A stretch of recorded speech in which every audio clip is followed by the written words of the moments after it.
So firstly, I'd like to welcome all our attendees today from right across the globe and thank our panelists for their time and taking out your busy schedules to provide our attendees with their insights and expertise.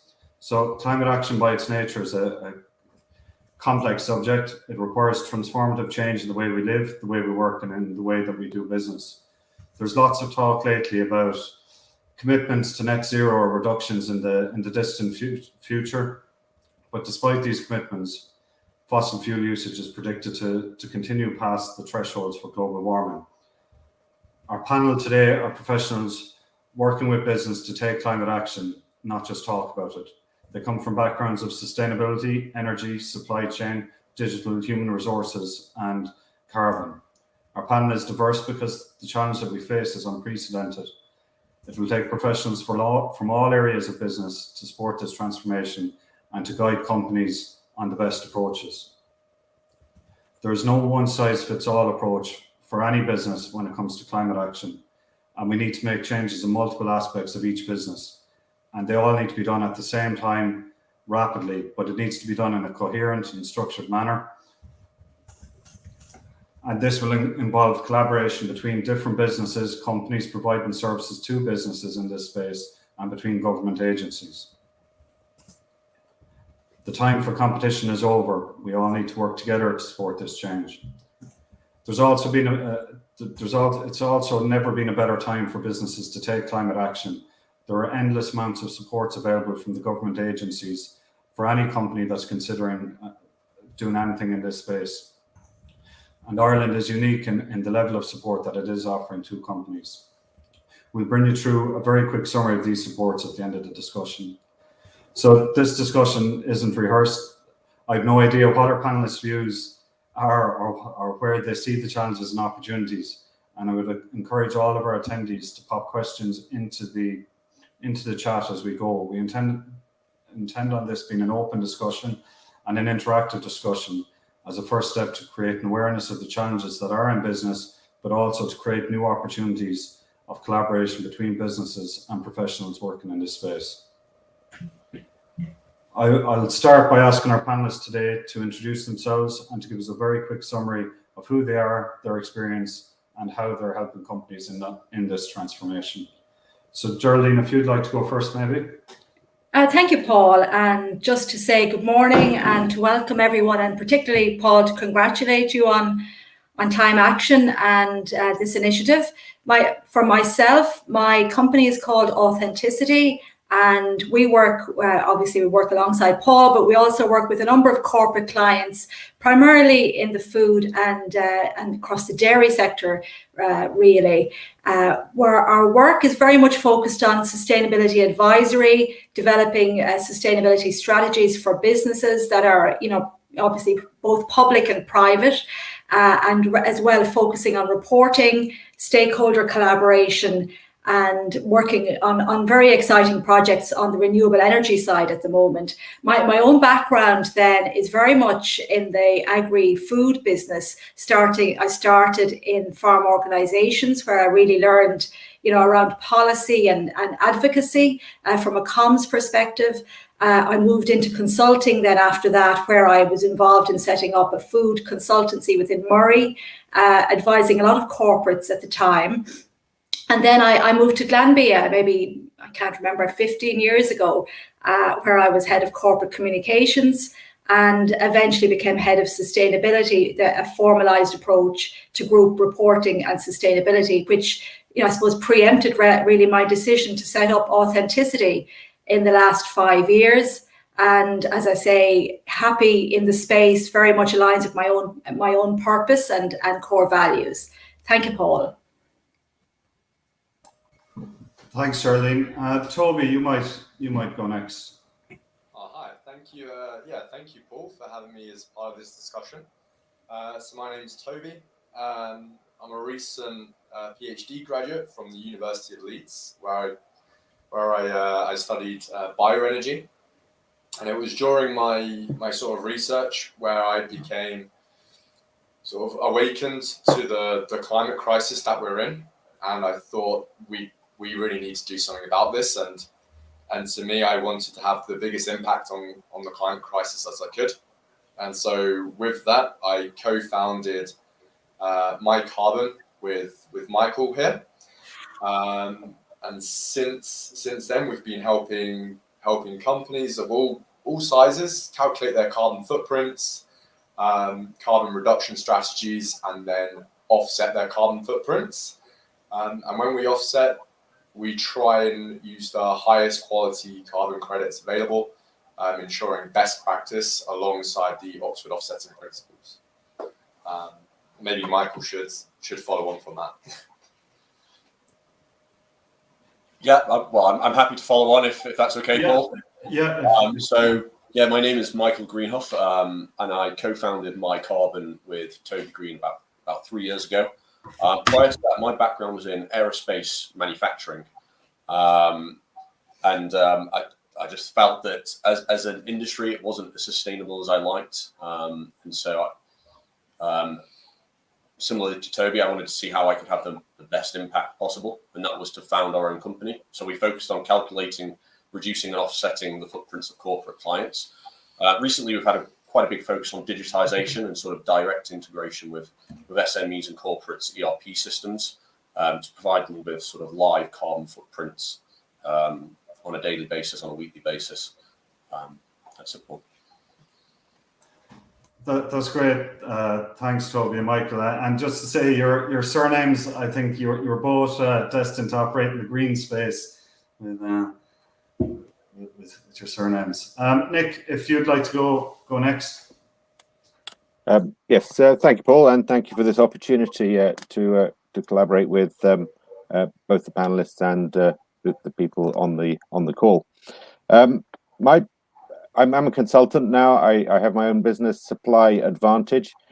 We look at mostly procurement consultancy and advice, but there's very much within that an innovation area where I've done some mentoring and advice as well to clients, and most particularly in the supply chain and supply chain sustainability areas, which is where I think most future innovation is going to be required.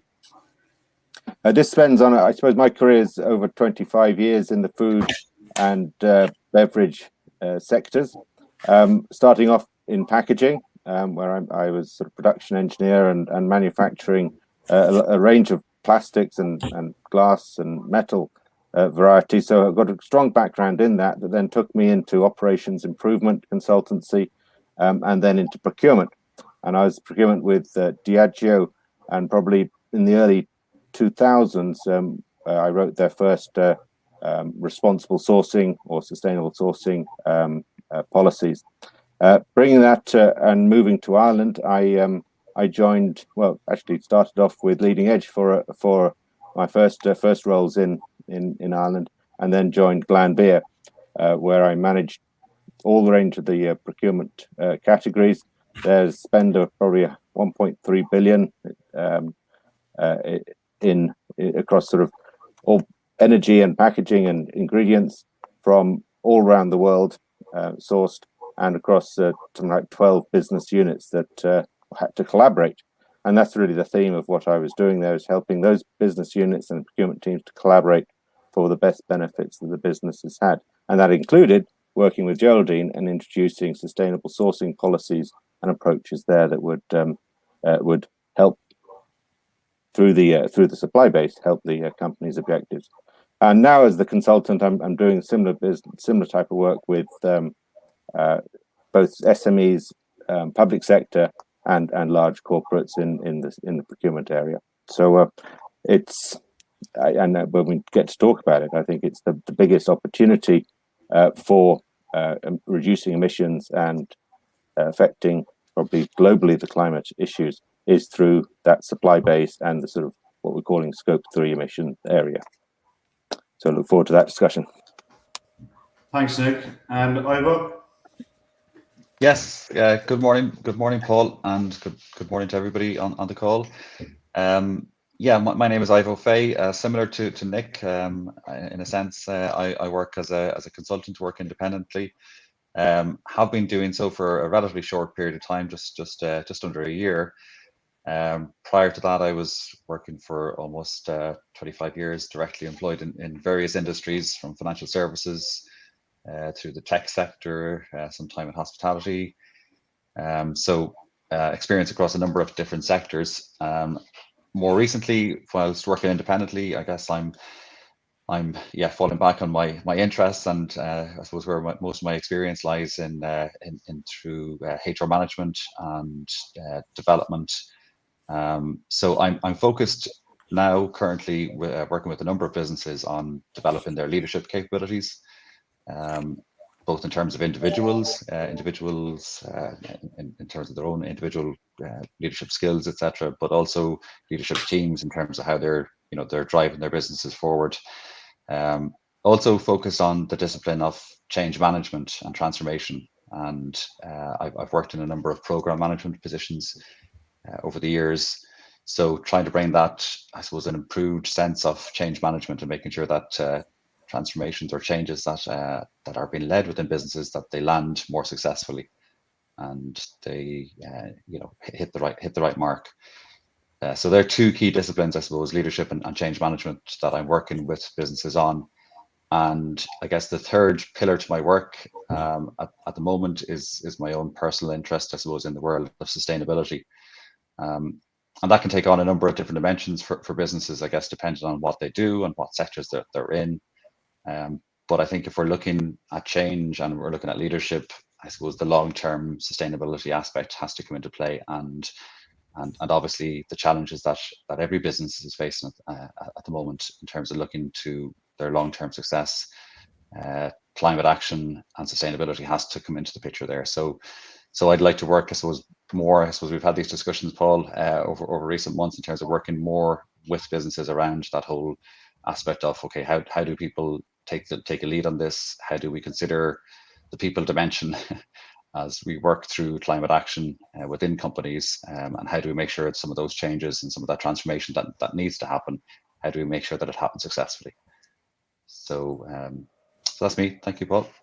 No, that's great, Ivo, and it's probably something that's we'll get into in the discussion, but it's probably something that isn't focused on a lot in businesses, is the people element of it. And the whole theme of this webinar is people and planet and people and technology. So I think there's a huge focus on technology currently, but Yes. the people element sometimes gets forgotten. So finally, I'll just introduce myself quickly to our audience. So I'm Paul Murphy. I'm a climate action consultant, and our business Climate Action is working with companies of all scales, from micro right up to the largest of companies, in developing a full picture solution to climate action. So many companies operating in this space, they offer services in energy or environment or sustainability, and they're looking at scope 1 and 2 emissions. But at Climate Action, we aim to look at the full scope of the emissions from scope 1, 2, and 3. So one of the key aspects of Climate Action is we aim to solve the problem of the fragmented marketplace in consultancy at the moment. There's lots of smaller companies working in this space, and what we aim to do is try to collaborate with experts within the space to be able to offer our customers a full picture solution to climate action. So just a little bit of background on my career. Since 2014, I've worked exclusively in industrial energy efficiency and climate action. In that period, I've worked in 24 countries with over 140 different manufacturing sites.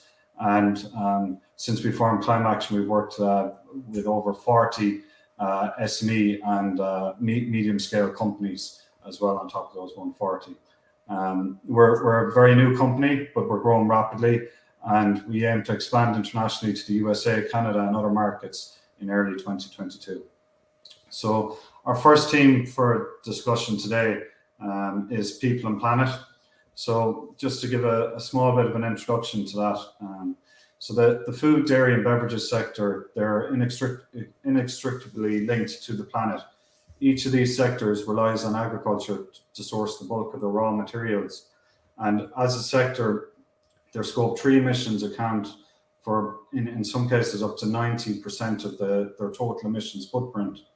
The impact of agriculture on our planet is becoming under increasing scrutiny, and with government carbon budgets potentially setting targets of 20 to 30% reductions in emission by 2030 here in Ireland, that leaves companies, food manufacturing companies and beverage manufacturing companies in a space where they're going to have increasing regulatory pressure coming at their supply chains. Manufacturing companies, their suppliers, and all the companies operating in this sector have a number of challenges. To compound some of the challenges, energy costs are rising by 20 to 30% in coming months. And only yesterday, even, I was speaking to a client who is seeing between a 40 and 50% increase in energy costs. Consumer pressures are also mounting, with growing interest among consumers in purchasing climate-friendly products and products with low environmental impacts. And population at the same time is rising, which is increasing the global demand for food. So all of these things coupled together make for a very challenging 9 years ahead between now and 2030 for any of the food, dairy and beverage companies. So to open up the discussion, I'm going to ask our panelists some questions and just get their open thoughts on it. So we might start with you again, Geraldine. So where do you see the challenges in climate action in this sector? Well, I suppose you have to look globally initially, I guess, and we're all very conscious, in the lead in to the COP26, what will come out.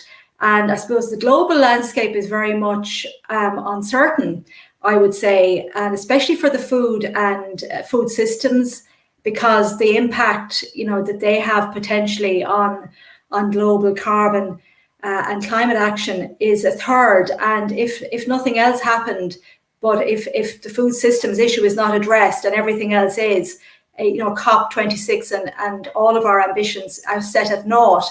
And I think there was a benchmark result recently which shows that I think it's 76% of companies may have targets, but only 26% of those are setting time-bound targets, and 27% of companies at a global level in the sector have no sustainable strategy. So we are really in trouble, and we need to do an awful lot more. And that from a macro level, let's see what happens. We probably need a planetary approach, but the opportunity, on the other hand, is equally there. And I think it came through in the UN recently. They've identified the economic potential if we can address the world, feeding the world in a resilient way, restoring our natural resources. I think it will unlock value of over $2 billion. So, there's a huge opportunity and huge challenges, and we're all aware of those. If you bring it back to the sector and to Ireland, I was conscious, listening to Donald Dennehy last week at an event in the RDS. He spoke about Ireland and how trusted we are in terms of our agricultural reputation, and customers, particularly big infant formula producers like Danone, they want to do business here. And for them, obviously, the challenge is to ensure that we are Scope 3, that we have carbon labelling ultimately. And I suppose, there's real opportunity, I believe, and I think he alluded to the opportunity inherent in, maybe, for example, anaerobic digestion. So there are aspects there that, are, roadmap forward. So, without getting into the detail of it, I think we know the challenges now that are coming through in terms of where Ireland is setting carbon budgets and targets. I think we've heard that they're agreeing at government level at 21 to 30% reduction in emissions is the target for agriculture. And look, while that's less than will be there for energy, it's still a substantive challenge, and it requires farmer buy-in, and it requires companies to continue doing what they're doing, but to work more collaboratively. So a big challenge ahead. It is feasible. There are opportunities, and certainly I'm excited.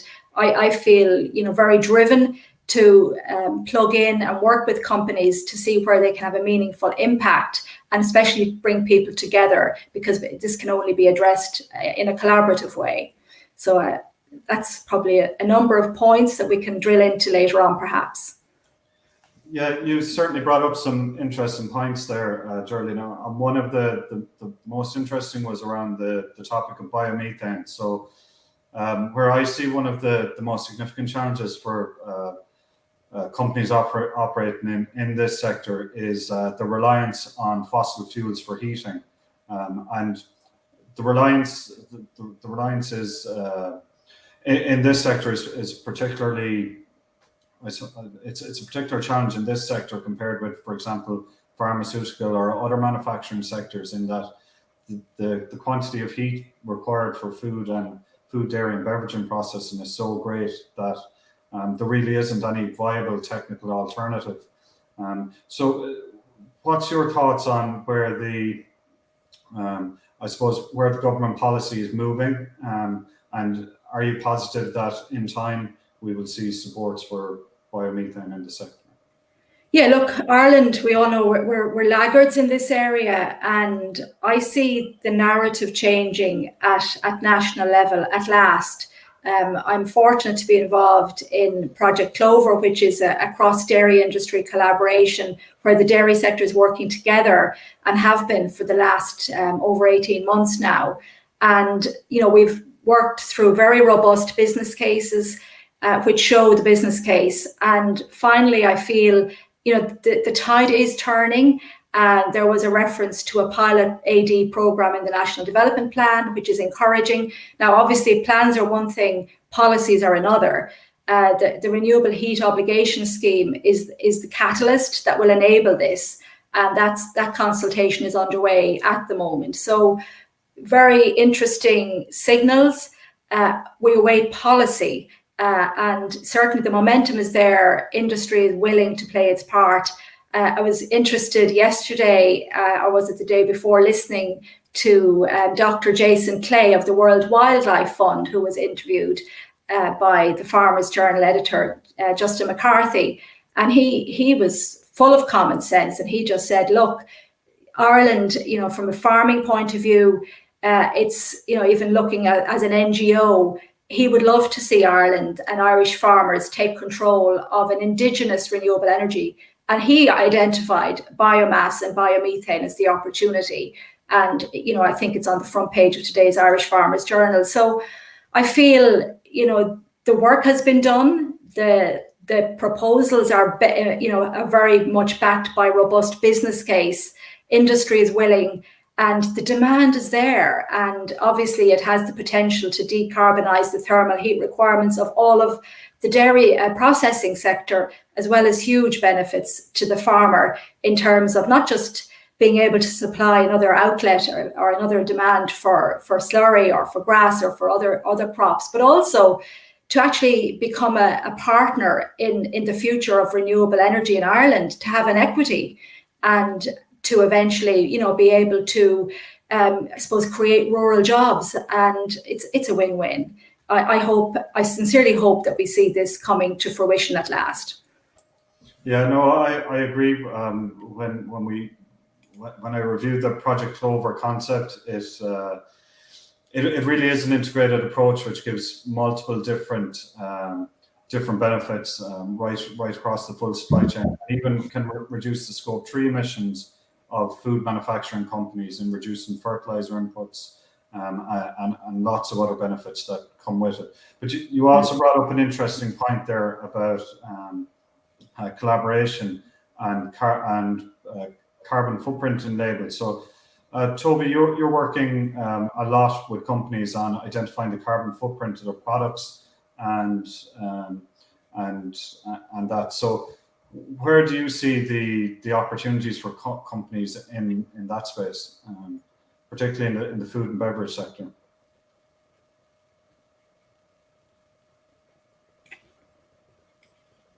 Sorry, Toby, we can't hear you.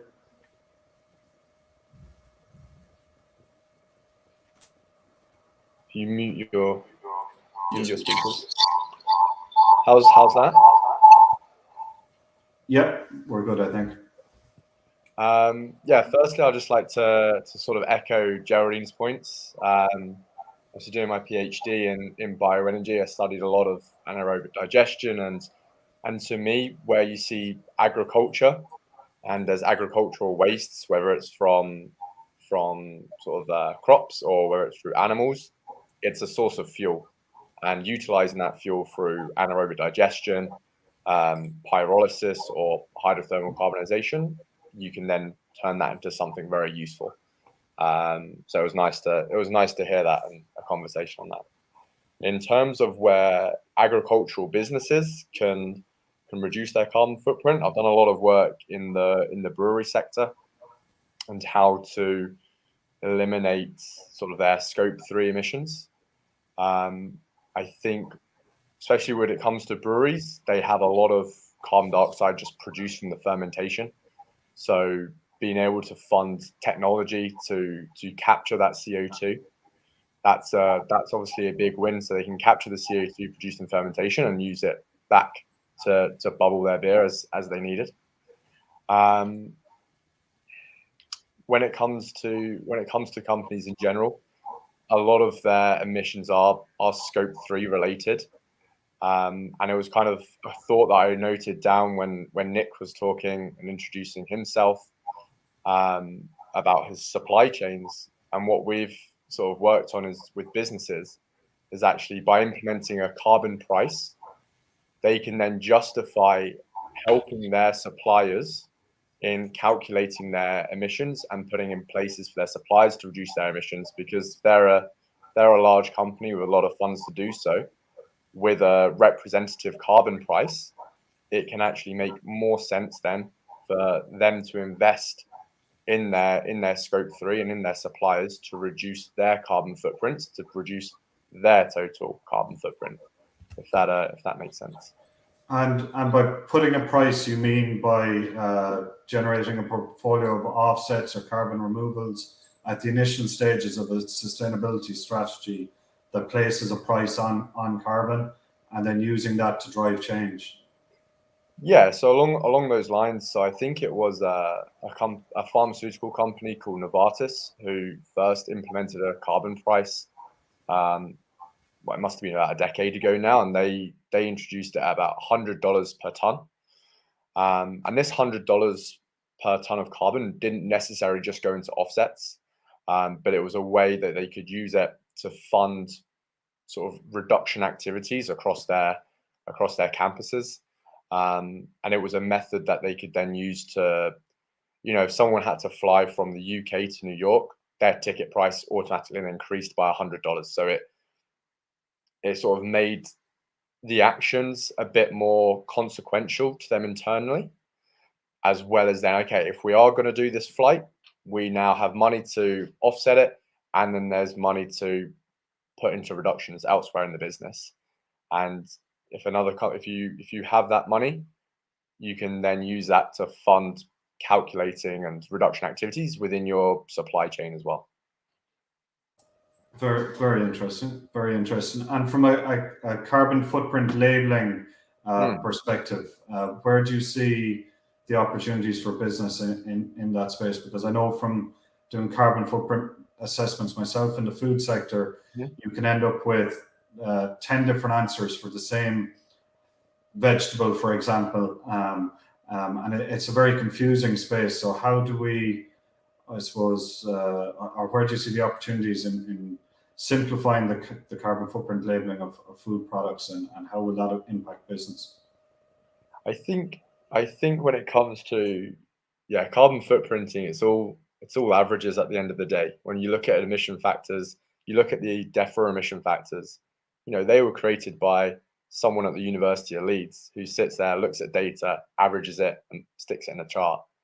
I think when it comes to specific products, they need to investigate their supply chain further, because say beers and breweries, I don't know why that comes to mind so quickly, but they have glass manufacturers for their bottles, for example. You can just use the emission factor for glass, but that might not be representative of the glass supplier you're getting it from. And then so you can use the DEFRA one, or you could look in industry, you could use their one, and then that could give you a range of different figures. So actually, by helping your supplier, your glass bottle supplier, calculate their emissions, you'll have a more accurate emission factor for your bottle of beer in general. But then you can also then start to compare different glass bottle suppliers. You can then, if you have an internal carbon price, you can say, okay, so this glass bottle was initially cheaper, but the carbon footprint is higher, which in turn then makes the glass bottle more expensive. So it builds then a business case to use the more sustainable glass bottle supplier, because they use a more efficient process, or their glass bottles are slightly thinner, so they use less material. That's very, very interesting, Toby, and it brings me nicely on to Nick. So from what both Geraldine and Toby were saying, the supply chain is ultimately one of the most important factors in climate action strategy. So where do you see the challenges in climate action from a supply chain perspective and the opportunities in that space? Well, absolutely, as Geraldine and Toby have said, that when you get to Scope 3 reviews, and just for for clarity, I mean, Scope 3 can include everything that your suppliers have processed in terms of carbon emissions into the product that you've bought, but it can also include the travel that your employees might take coming into work. So that's in addition to their business travel or work-related travel. This is what it actually takes for them to come into work.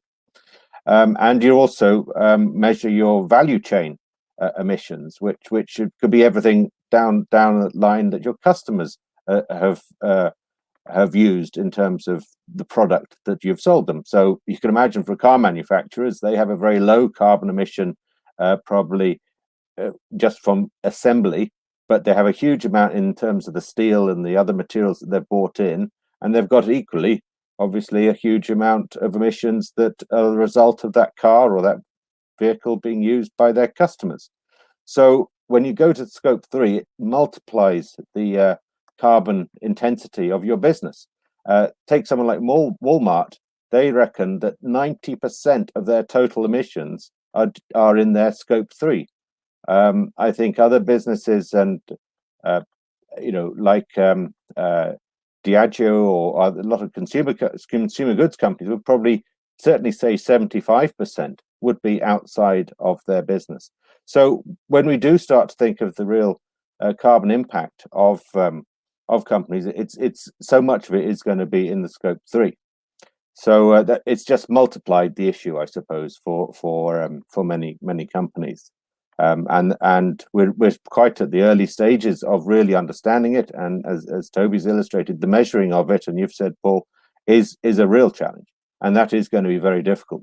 But we have to go down that route, and there will be standards and there will be processes. While companies, maybe even for many years now, have had internal carbon budgets, I think Microsoft do them, and I think Danone do them, and others, that is going to eventually become part of the external. So I can imagine, as a purchasing person, you'll be buying something across a whole range of measures, but obviously price is one of those.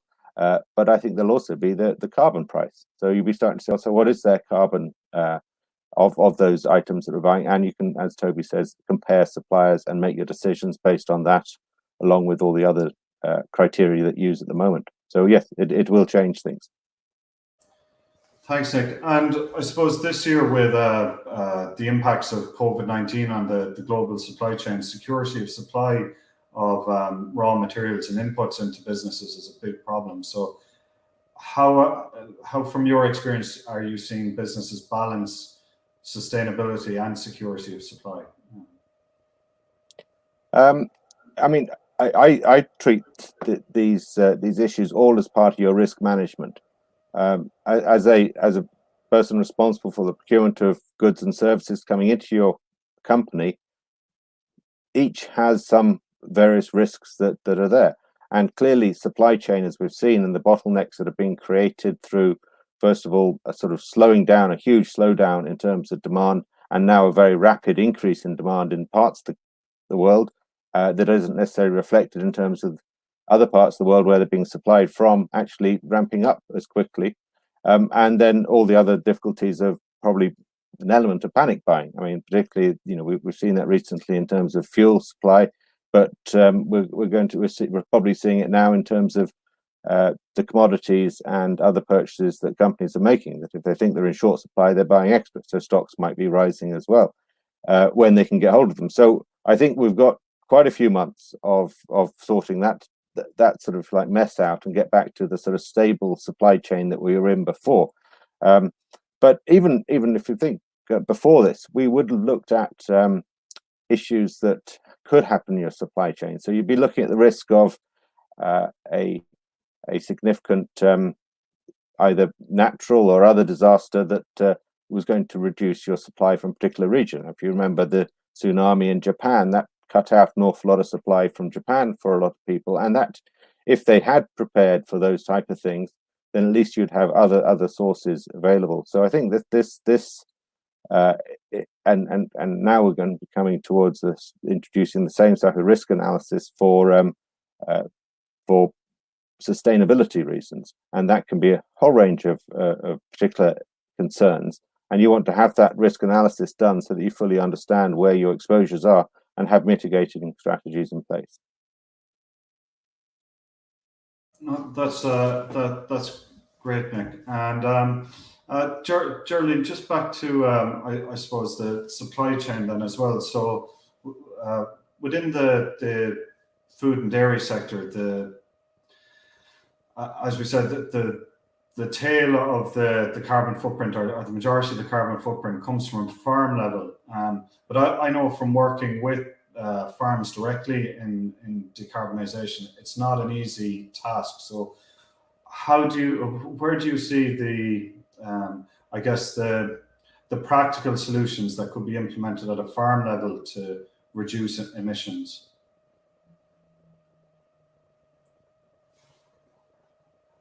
Sorry, Geraldine, you're on mute. Oh. Perfect, we can hear you. Can you hear me now? Yeah.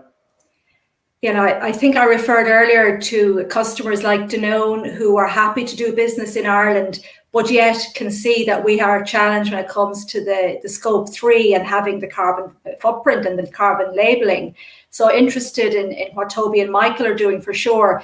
But I think there is certainly a level of ambition and very robust work being done at farm level in partnership with companies.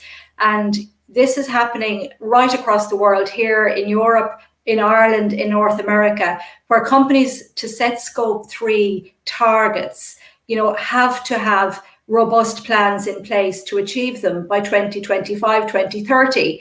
And even in the last, I think within the next month, the Science Based Targets Initiative is bringing in a new standard because net zero is not zero. And it's around really, being much more, demanding around how we achieve that glide path. So for companies big and small dealing in the food supply chain, being able to deliver a roadmap in conjunction with farmers is absolutely essential. And, I see examples here in Ireland, really good ones. You have people like Carberry Farms Zero Carbon Project Farm down in Shinock, and they have delivered very substantial results on a small scale where they're showing reductions of 15% in emissions through various mix of technologies and other mitigations. For that kind of work to be scaled on a national level, that has powerful potential. Obviously, there's a whole mix of things in the mix, but even in North America, it is a dairy industry challenge, but it's a collective one, and equally in Ireland. So the supply chains are working together under the umbrella organisations that represent them, whether it's to do with a mix of on-farm advisory, methane reduction technology. AD again has a role to play for certain. And it's that full mix, but it's deploying it in a way that achieves very specific targets on time and on plan.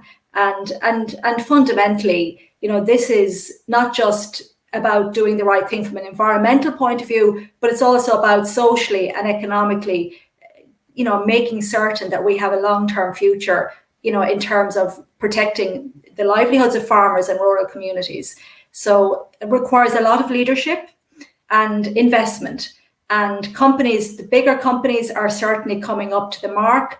I'm very conscious of companies like Glanbia, where all of these companies, it's about 80% of their supply, of their scope 3 is of their supply chain emissions are in scope 3, and they have no other option. But they're being, companies, as I say, like Glanbia and I think others in the space are very pragmatic, but they've invested behind very clear roadmaps to achieve reductions by 2030.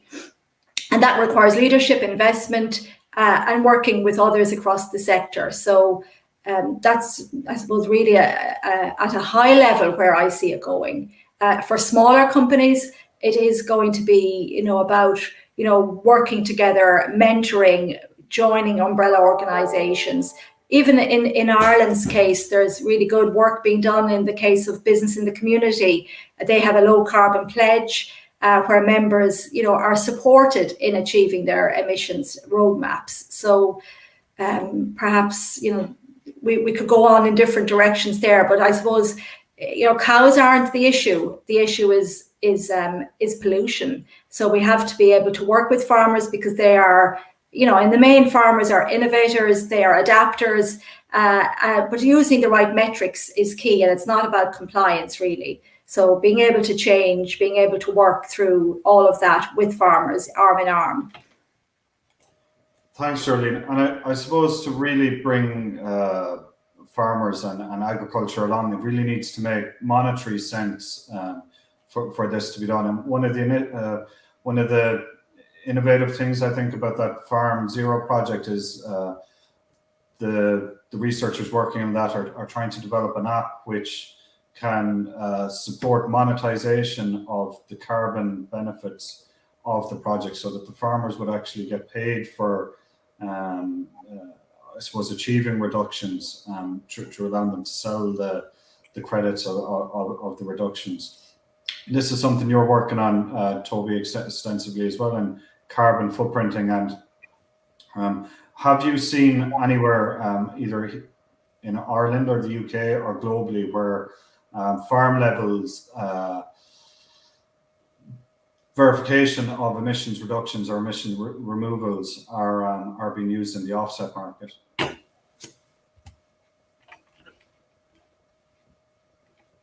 Sorry, you're on mute again, Toby. Yeah, I know. No, I haven't seen it yet, but we have had some interesting discussions with a tech company called Cataly. Now, they are based in Ireland, I believe, and originally their tech was being used to monitor cows, I think dairy herds, and monitor them for lameness and injury, because it was inefficient to have lame cows on your farm because they produce less milk. However, their sort of initial research showed that, well, having an inefficient cow for milk production therefore increases your carbon intensity of the cow, because the cow is still producing the same, if not more amount of methane. It's taking up as much water as is, but it's not producing the milk. So their sort of technology to identify lame cows through essentially just simple CCTV and using I think it was AI to monitor how the cows walk, can actually be used to treat cows' injuries and get them back up to health quicker, to then reduce the carbon footprint of milk. If you can continuously have a full healthy herd of cows, then you can increase or decrease the carbon intensity of that farm. And then that was one idea that I think we're trying to get ready to possibly produce sort of carbon credits through emission reduction strategy, but it's very, very early days, and that is primarily due to the fact that there's no standard created for that yet. So when we look at Gold Standard, Vera, VCS, Plan Vivo, whoever, they all have standards and methodologies for carbon credit creations, where if you want to launch a reforestation project, for example, there's already a set of methodologies and standards what you have to adhere to make that happen. There's not one for farms yet. So whichever route you wanted to go down, whether that's through Gold Standard, through Vera VCS, or if you wanted to say, we're going to do this ourselves and be sort of independent and create a sort of farming carbon credit, which, it's not impossible. The carbon space is changing rapidly at the moment. That would be something that could occur. If I might just add to that, what Toby said there, I think it's a real opportunity here from a social and economic sustainability point of view for farmers to look at the and approach, as it's called, because what customers want is they just don't want the product. They also want, we can have an opportunity, I think, to sell carbon sequestration to the customer, sell biodiversity, and link those aspects, and that will make the supply chains more resilient. I think that's where the opportunity lies for Irish farmers to take what's being done, at the likes of Carberry or what Tony's referring to, and to bring it as a proposition to the customer, because at the end of the day, all of this is customer and consumer driven. Yeah, no, certainly that collaboration, I think so far in our discussion seems to be a common theme, whether you're collaborating with your suppliers in your supply chain, collaborating with other people that are within the supply chain, supplying into the same companies. But I suppose one area of collaboration that we don't see too often, and you do see it in Project Clover with the dairy companies come together, but is collaboration in energy efficiency and energy reduction. So as someone who's done a lot of energy audits, there's huge common themes across each of the companies I've worked with, and particularly in the food sector, similar solutions work in each of the sectors. So if companies were to collaborate and work together and share ideas and share that knowledge, it could be amazing the results that we could get over the next couple of years. But trying to get that collaboration together is difficult, and there's lots of barriers to overcome, I guess, when you have competing interests and competitors within the market and trying to get them to collaborate. But Project Clover is certainly a good example of leadership in that space. I might mention another collaboration example, Paul, that I recently read about. Maybe others have seen it, but this is to do with I think 9 companies have come together, and they're all from different industries. And I just read out a few of them. I think there was Amazon. There was maybe I didn't note them down again. Amazon, yeah, Unilever, IKEA, and a number of others. But there's a shop. I think some retail brands as well came in there, and they've all come together and said, right, we'll work together to work then collaboratively with the shipping industry, the deep sea shipping industry, to come up with a zero carbon shipping fleet or processes by, they've left it out till 2040, but maybe it's going to take that amount of time. But that's really putting the pressure on the large liners such as Maersk and CCS and people like that to be able to CMA to come together and to be able to, I suppose, knowing that they have customers that are committed to this, invest in new ships and new technologies and new fuels for those ships. So that's it's an example of cross industry. Interestingly, as I say, they're from different industries, but maybe that's because that way that they felt they were retaining some sort of competitive advantage against their industry colleagues. But it's a good example of it happening. Likewise, in company, we in Glanbia was able to bring together, we had about 12 different business units, maybe didn't work together, but they did all work together on energy conservation. And each year we were able to find savings in excess of €1 million by sharing the best practices and generating competition and interest between the different business units to drive out energy savings through, better insulation, better technology alternatives, and less waste. And that was a great way to reduce the fuel bill, as I'm sure you saw a lot, Paul, as well. So that you've got to find the benefit and go after it.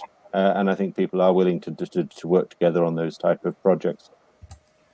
Yeah, no, definitely. And Toby, in the UK, you've been heavily involved in a collaboration between universities, which they're all working in the same space, but I guess there is an element of competition between universities too. But do you want to tell us a little bit about that project that you're leading in the UK?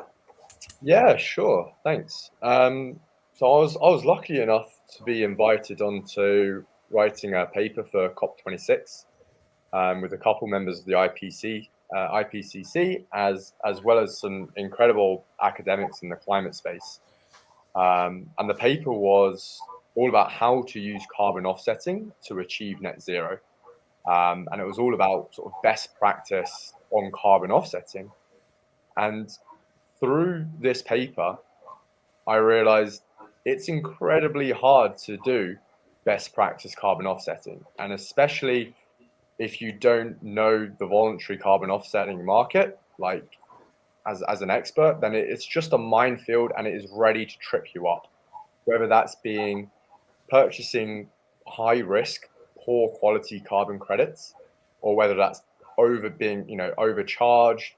There's so many pitfalls to it.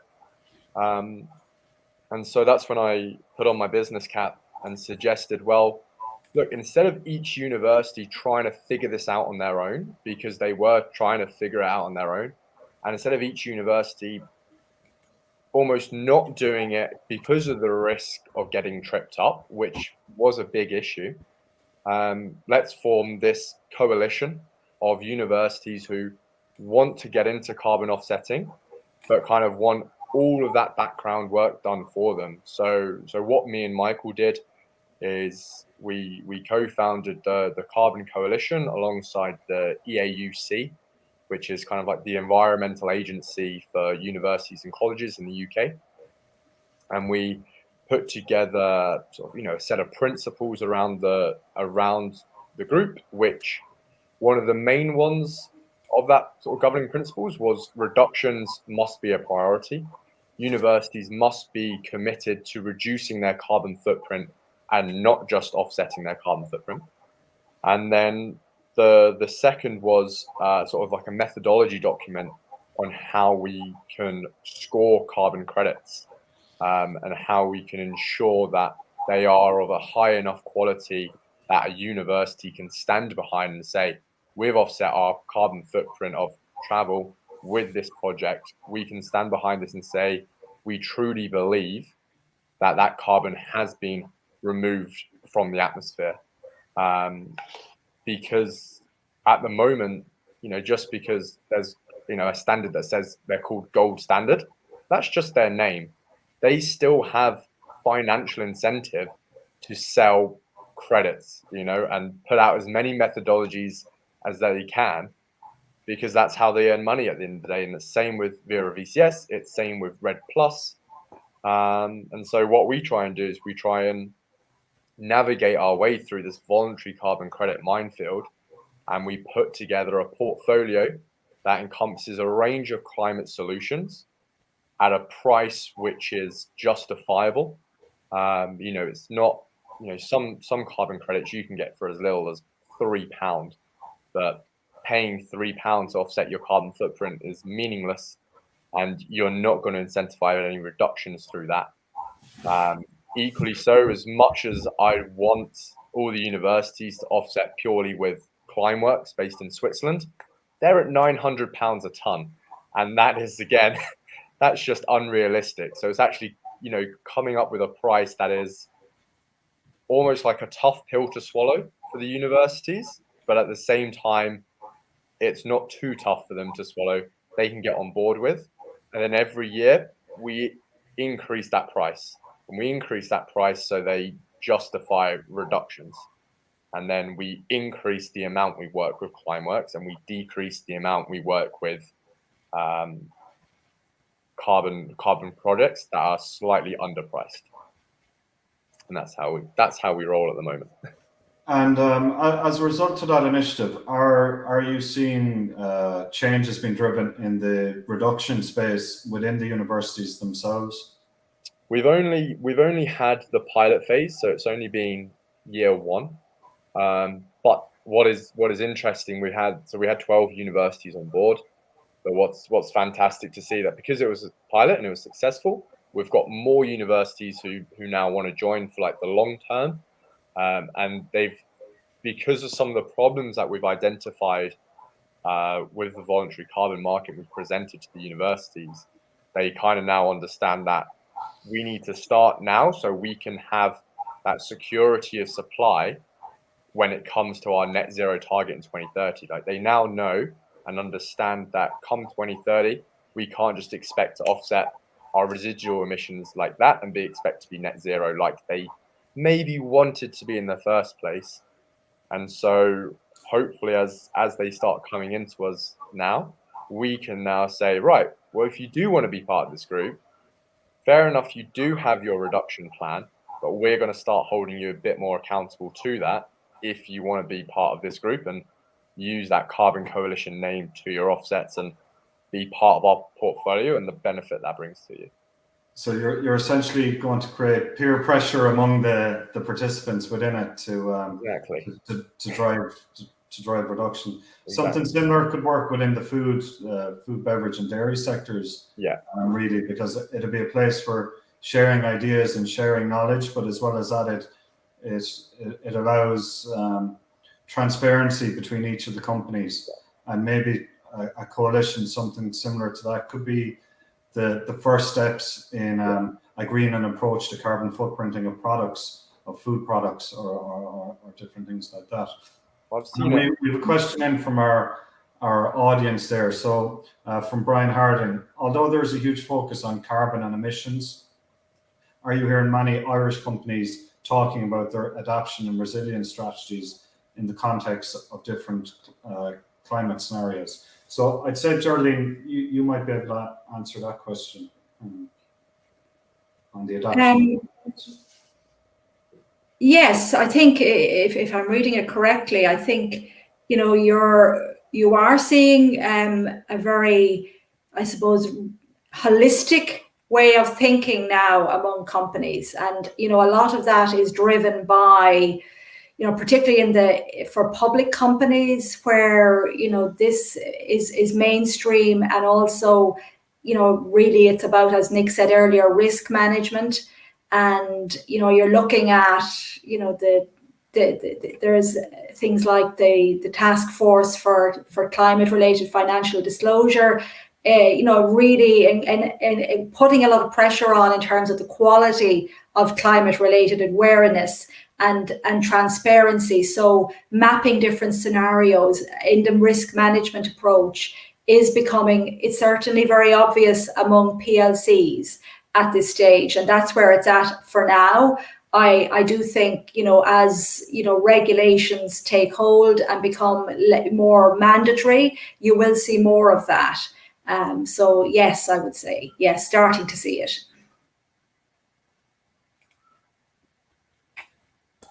Thanks, Geraldine. I hope that answered your question, Brian. I might open it up to our audience now if they had any questions related to our discussion so far. If you'd like to drop them into the comments, we can do our best to answer those.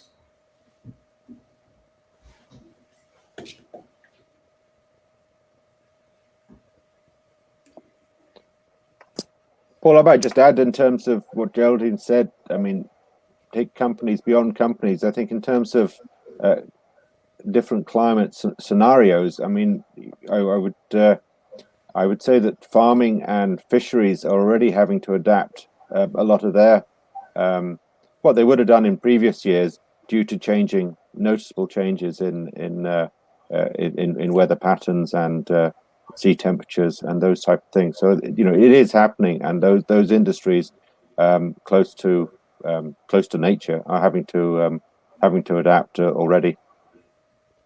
Yeah. And within the supply chain, then I suppose, is there, when you're looking at supply chain resilience, would you be looking at the risks to suppliers adapting to climate change and whether they would, I suppose, be able to make the changes quickly enough as part of those risk assessments that you do? I mean, certainly you'd look at various regions, and various regions of supply for certain commodities might be changing, and the production moves for both economic and production reasons. So those are changing, and I would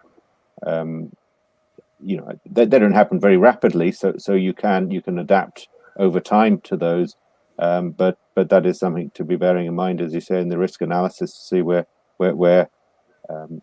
where's up and coming, or where's now able to farm certain products that they weren't before, and that introduces new areas to supply from, which might be what you're looking for, just to increase your production or your incoming goods, but obviously offset where areas that are no longer able to farm those products.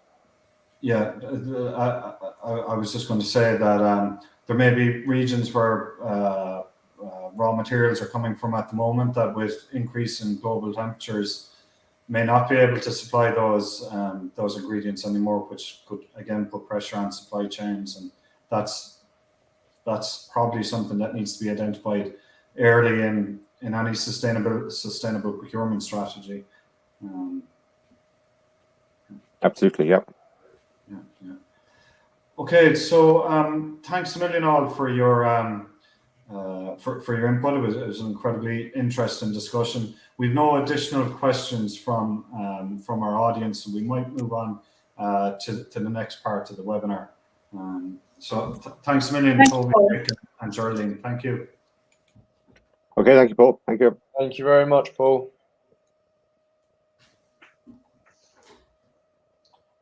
Okay, so our next team for this part of the webinar is people and technology.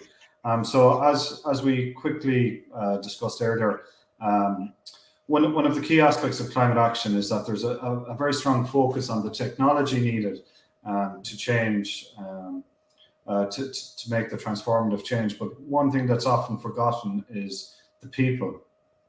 So the manufacturing and services sector in particular, they account for a significant portion of global emissions, and their challenges are primarily focused on their direct impacts of their business on climate change, with emissions produced because of the decisions they also make in the supply chains.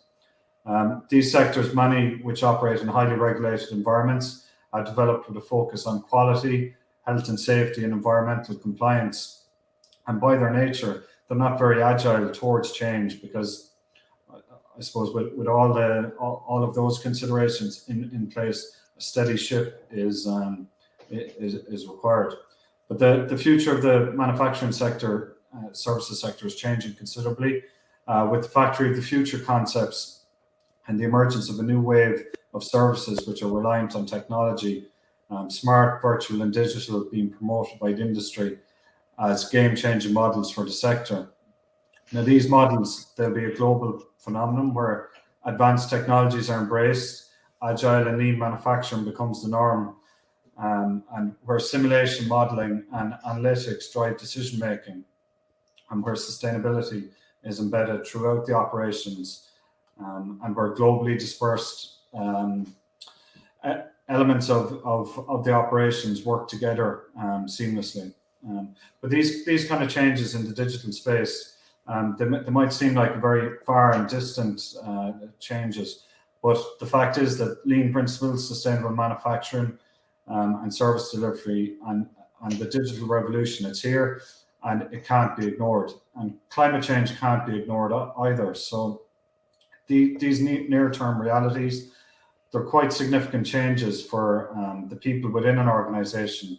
So implementing digital transformation strategies, implementing climate action strategies and sustainability strategies, they're all significant changes for the people within the organization. So what we'd like to do here is discuss the impact that those changes might have on the people within the organizations, and how potentially those digital and people changes can be, I suppose, embedded into the company in the least impactful way.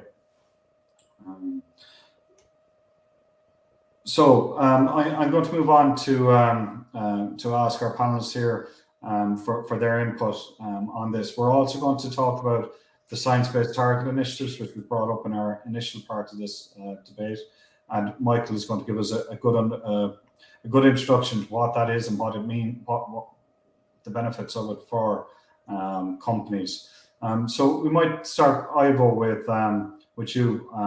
So where do you see the opportunities for companies from the human resources and change management perspective in climate action? Okay, thanks, Paul. Yeah, it's a big question, and I guess in your intro there, you've touched on so many different aspects. Obviously, needless to say, we live in very interesting times. You mentioned so much in your intro there in terms of the levels of change and transformation within businesses at the moment. COVID, I suppose, as a the pandemic that we're going through wasn't even mentioned as part of that. And really, for me, one of the major challenges that businesses that I'm working with, or business in general, and this is, I suppose, a global phenomenon, but it's really just the levels of change. In terms of challenges for climate action, I think it's just making sure that it's seen as one of many priorities that has to be acted upon. I'm certainly dealing with companies that are, they've responded to the challenge that COVID has brought over the last 18 months, and in some situations there's a lot of fatigue, a lot of change fatigue for how they've had to respond and how they've had to adapt so quickly. And there's a number of factors involved in that. Obviously we know some companies have had to totally rework how they do business. They're dealing with different ways of working. People working remotely, considering hybrid situations now, return to works, etc., or return to office environments, how that all impacts on the actual day-to-day of how people work and how they manage performance, etc. And coupled to that, then I guess is people having to, businesses having to reinvent how they actually, what is their operating model, how they provide their products and services to customers. So many businesses drove so much more activity online over the last 18 months, and all of that change had to be enacted so quickly and so suddenly that there is definitely this sense of, okay, well people are fatigued, tired, and that is definitely one of the factors that has to be considered. There's a lot of talk at the moment around this so-called phenomenon of the Great Resignation. I'm not sure if you've come across the term, but certainly it seems to be a very recent coining of a term. It's been used in the US, and some of the data that's coming out of the US is that more than 40% of the global workforce is ready to resign at some point this year. So there's a lot of pent up movement and churn, and I suppose movement of talent around different organizations, and that in itself creates opportunities, but it also creates challenges for business in trying to maintain some level of stability, etc. So I suppose I'm just trying to set the scene in terms of the range of challenges that are out there for businesses at the moment. And for me, in terms of sustainability and climate action, it's making sure that as companies are looking strategically to the next 3 to 5 years or beyond, that climate action and sustainability is, the right level of urgency is created around it, and that people understand that if there isn't adequate action taken or adequate robust plans put in place, that the potential is that they will be left behind. Is there an opportunity for companies then to, I suppose, leverage good work that they're doing in climate action to actually retain employees? Because if if a company is seen to be a force of good, obviously the employees have a much better self well-being, and they're much happier in their work, and they feel a sense of purpose in what they're doing. And employees that feel that way are less likely to leave a company and move to, for example, a more polluting company. So do you see an opportunity there from a human resources perspective in maximizing the benefits of good work that is being done to retain employees and to improve employee well-being? Absolutely, it's a huge opportunity, and I guess HR departments and businesses in general are beginning to wake up to that more and more. I think it was mentioned in the previous discussion around there is a difference, in terms of the public companies or the PLCs. The larger organizations already seem to get this, and they've done quite an amount of work on it. Some of that work can be looked upon as being genuine. Some of it maybe is being considered as with a healthy dose of skepticism as to whether it's just greenwashing, etc. But you're right. I think certainly the generation that is entering the workforce now, or that younger generation, I suppose, that is more active potentially in terms of looking for new opportunities, they are certainly more likely to be interested in organizations that have a clear, well-defined purpose, and that they're genuine about their reason for being, and whether they are, as you say, there to do good or doing more harm than good.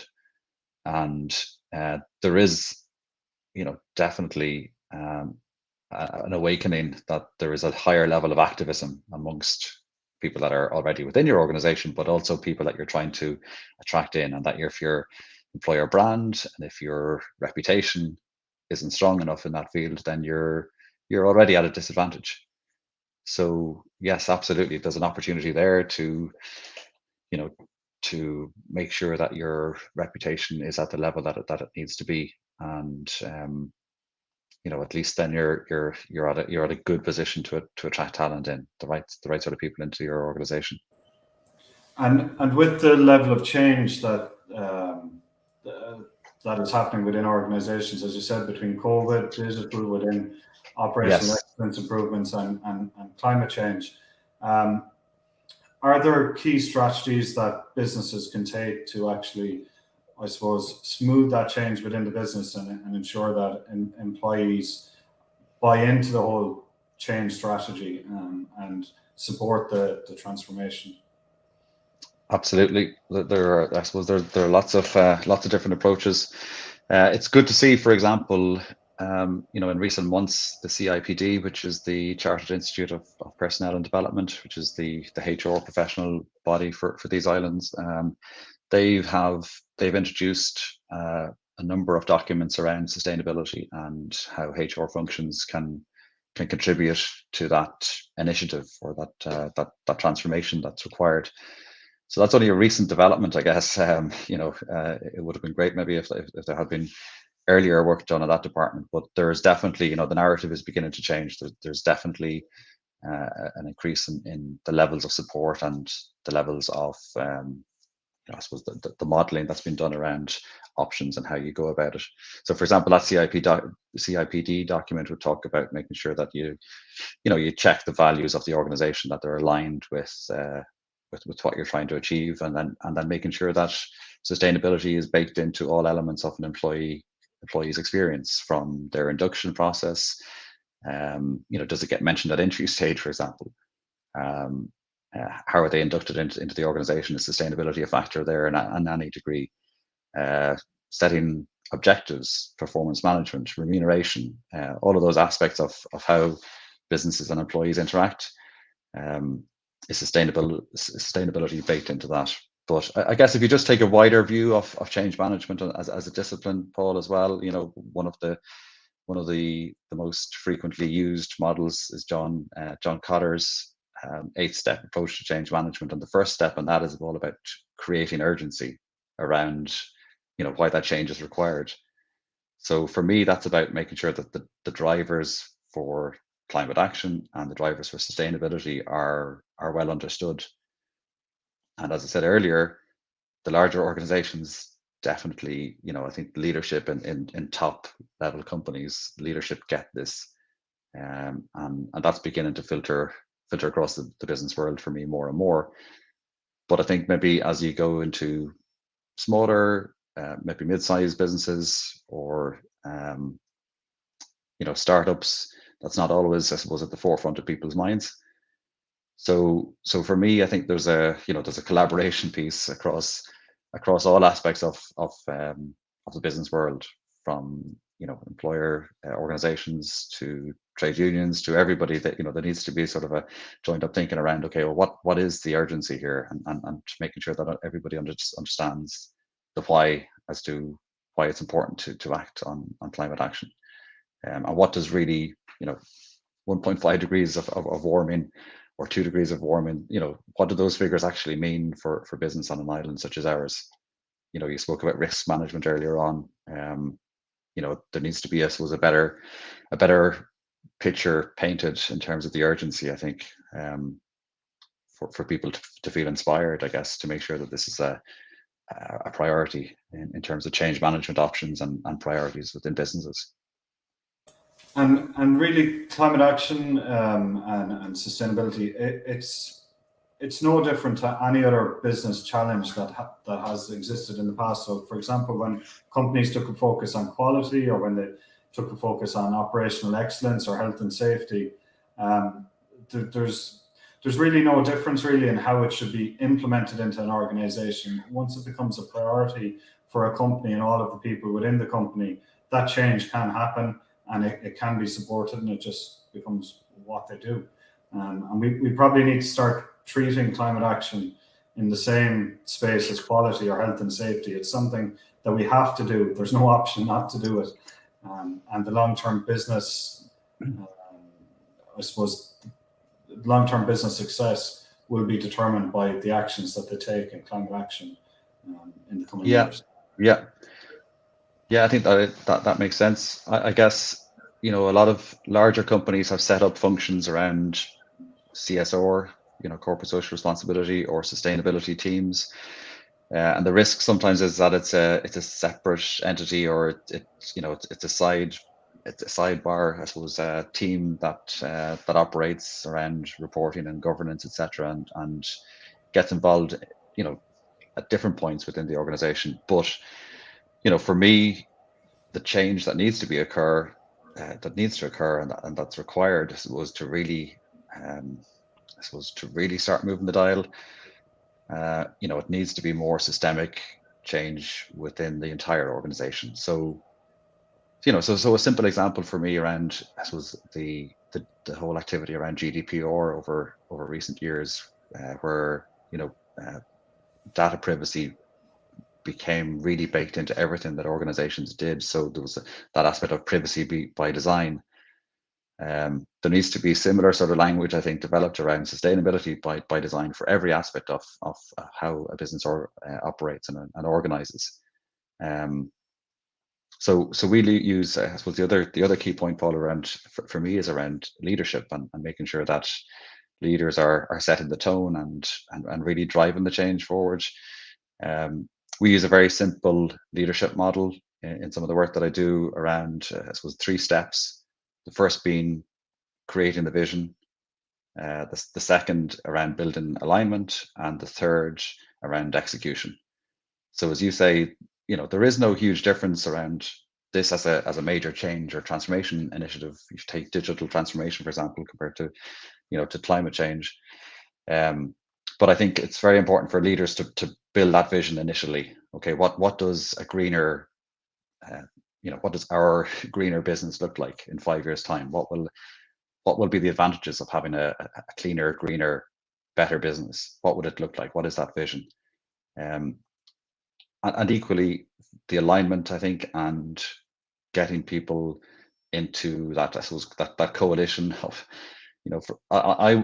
one of my views is that there's a lot of latent interest in organizations in this topic. If businesses were to put more of an opportunity for people to get involved in climate action teams or in sustainability teams, and tap into that interest, tap into that energy, I suppose, that might be within a company for people to get involved and help drive this forward. It does need leadership, to be at the forefront. It needs the top table to be interested and to be supportive, both financially and in terms of energy levels. But there is, I think, the possibility to really get a lot of people involved that may be very aware and very active outside of work, but to bring that energy then into the workplace and drive it forward and help that execution stage. Yeah, it's one of the things that we would do commonly when we'd be working on a complete climate action transformation for a company is we develop a climate action team within the organization, and that would be based across all levels from leaders right down to the production floor. There would be someone on that team involved because it allows you to get insights from all over, and it's open to anyone, and you would leave then a process in place whereby anyone within the organization or any supplier can then feed back ideas into that team as well. So it really does need that systematic approach to be successful. Successful, really. So, Michael, as one of our youngest panelists today, and as Ivo said, the latest generation of, I suppose, employees and team members within organizations are probably those that are most driven by purpose and different things like that. What are your views on what needs to change within organizations to, I suppose, tap into that passion that the youth would have in climate action? Yeah, absolutely. I think for any business, an investment in sort of sustainability or improving your green credentials is not just a liability reduction on your end, but it is an investment in your people as well. I can think of many of my peers that would actively not engage with certain industries because of their environmental impact. So by proving that you are a sustainable business, you're opening the available talent pool quite significantly. And I know we've briefly touched on the idea of calculating carbon footprints, but there are other things that businesses need to do to ensure that they remain sustainable and improve over time. And so I just wanted to touch today on the idea of reduction and the idea of science-based targets. So I think it's been mentioned already that the Paris Climate Agreement has committed to limiting global warming between 1.5 and not exceeding 2 degrees C. And I think for a lot of businesses, it's quite tricky to actually understand what that means. Because to actually achieve that, every business has to achieve that. Every business has to reduce their emissions enough to achieve that top limit of 2 degrees C. And so a great way of doing this is actually setting a science-based target for emissions reduction. And there are a few initiatives out there that can certify a target like that. And I think my favorite is probably Science-Based Targets Initiative. So I just wanted to give a brief overview of what that process is and how it works and what some of the benefits are. So first of all, a science-based target is a target that aligns to the Paris Climate Agreement. And that is providing us with a reasonable chance of limiting global warming to 1.5 C or not exceeding 2 degrees C. And the way that will be achieved is by limiting emissions year on year. So the top target there is to reduce your absolute emissions by 4.5% per year until you reach zero. And there's a specific focus there on absolute emissions and not emissions intensity. So if as a business I'm emitting 100 tons now, I would have to reduce my carbon footprint by 4.5 tons all the way down to zero on an annual basis. But if I grew as a business, obviously that makes it more tricky. But the idea is to reduce annually, absolutely by 4.5%. And so there is a good initiative out there that can kind of guide you in doing this, which is the Science-Based Targets Initiative. And it provides businesses basically with a level playing field, which is very important. And it gives a robust process on how to calculate your emissions. and then a guidance in how to prove that you can reduce it, and then a sort of annual process of assessing your progress. And to actually commit to a science-based target, it's a reasonably simple process, but it can involve quite a lot of work, because you have to actually create some tangible actions that are going to reduce your emissions. And it's very difficult to get past that without doing the correct due diligence. So if you were to sign up to a science-based target, the first thing you've got to do is actually create a target. So what are your emissions now, and what are you going to do to ensure you can reduce them by 4.5% per year? There's a lot of guidance available out there. I would say Google is a good source of data. Just Google a science-based target. And then if you wanted to apply to have this validated, you fill in the paperwork.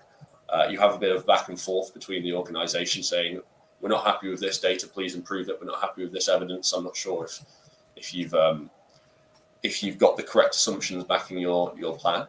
And then eventually you get your target approved, and this will be then assessed on an annual basis. And as a business, I think if you want to do something good with true environmental impact, and you want to reduce your liability from someone calling you out as greenwashing, having a validated science-based target is a very effective way to do it. And I'd say it comes with a lot of benefits. So we've already mentioned some of the sort of employee benefits. Who doesn't want to work for a business that's responsible and that has a sustainable business model over a 20, 30, 40-year period? Obviously, you've got the reduction in liabilities. If you've got a plan, you know that your business model is sustainable, and you can back it with that seal of approval from a certification scheme. Then it's very difficult for someone to call you out for greenwashing. Then you've got the other stakeholders involved as well, and I think we briefly touched on this. But investors, from an ESG perspective, I was reading a good paper by McKinsey last week that 63% of businesses that focus highly on ESG and specifically environmental show positive equity returns versus 8% that didn't. So there's great shareholder value in pursuing something like a science-based target. And the last one is, I think, just general government and political pressure. In September in the UK government released PP06 21, and this is basically guidance for anyone bidding for government projects of over £5 million, that you have to calculate all your emissions and then have a validated reduction target, of which a science-based target is specifically mentioned. And then we've seen it in the news this week that the UK government is going to roll out this SDR venture in which all large organisations are going to have to do something similar.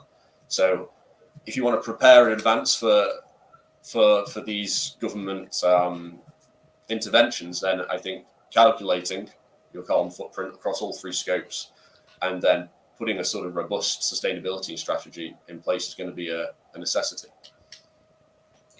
That's great. Thanks, Michael. And the Science-Based Targets Initiative is one that I definitely support as well as a good standard for businesses to work to. Although the scale of the business does determine whether the Science-Based Targets Initiative is a good approach as well.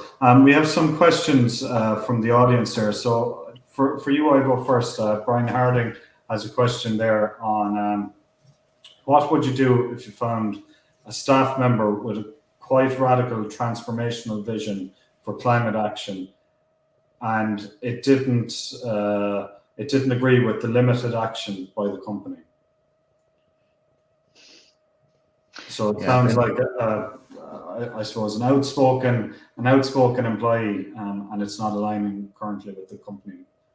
Yeah, interesting question, and I think it's the sort of topic that's going to come up more and more, Paul. To be quite honest, that we spoke already about the levels of interest and the levels of passion and the levels of activism that are out there and that are within general society and organizations. I think are going to see more and more of that internally, and they're going to start, I suppose, receiving more and more questions from employees as to what is our approach, what is our intent, and what sort of work and activity is going on.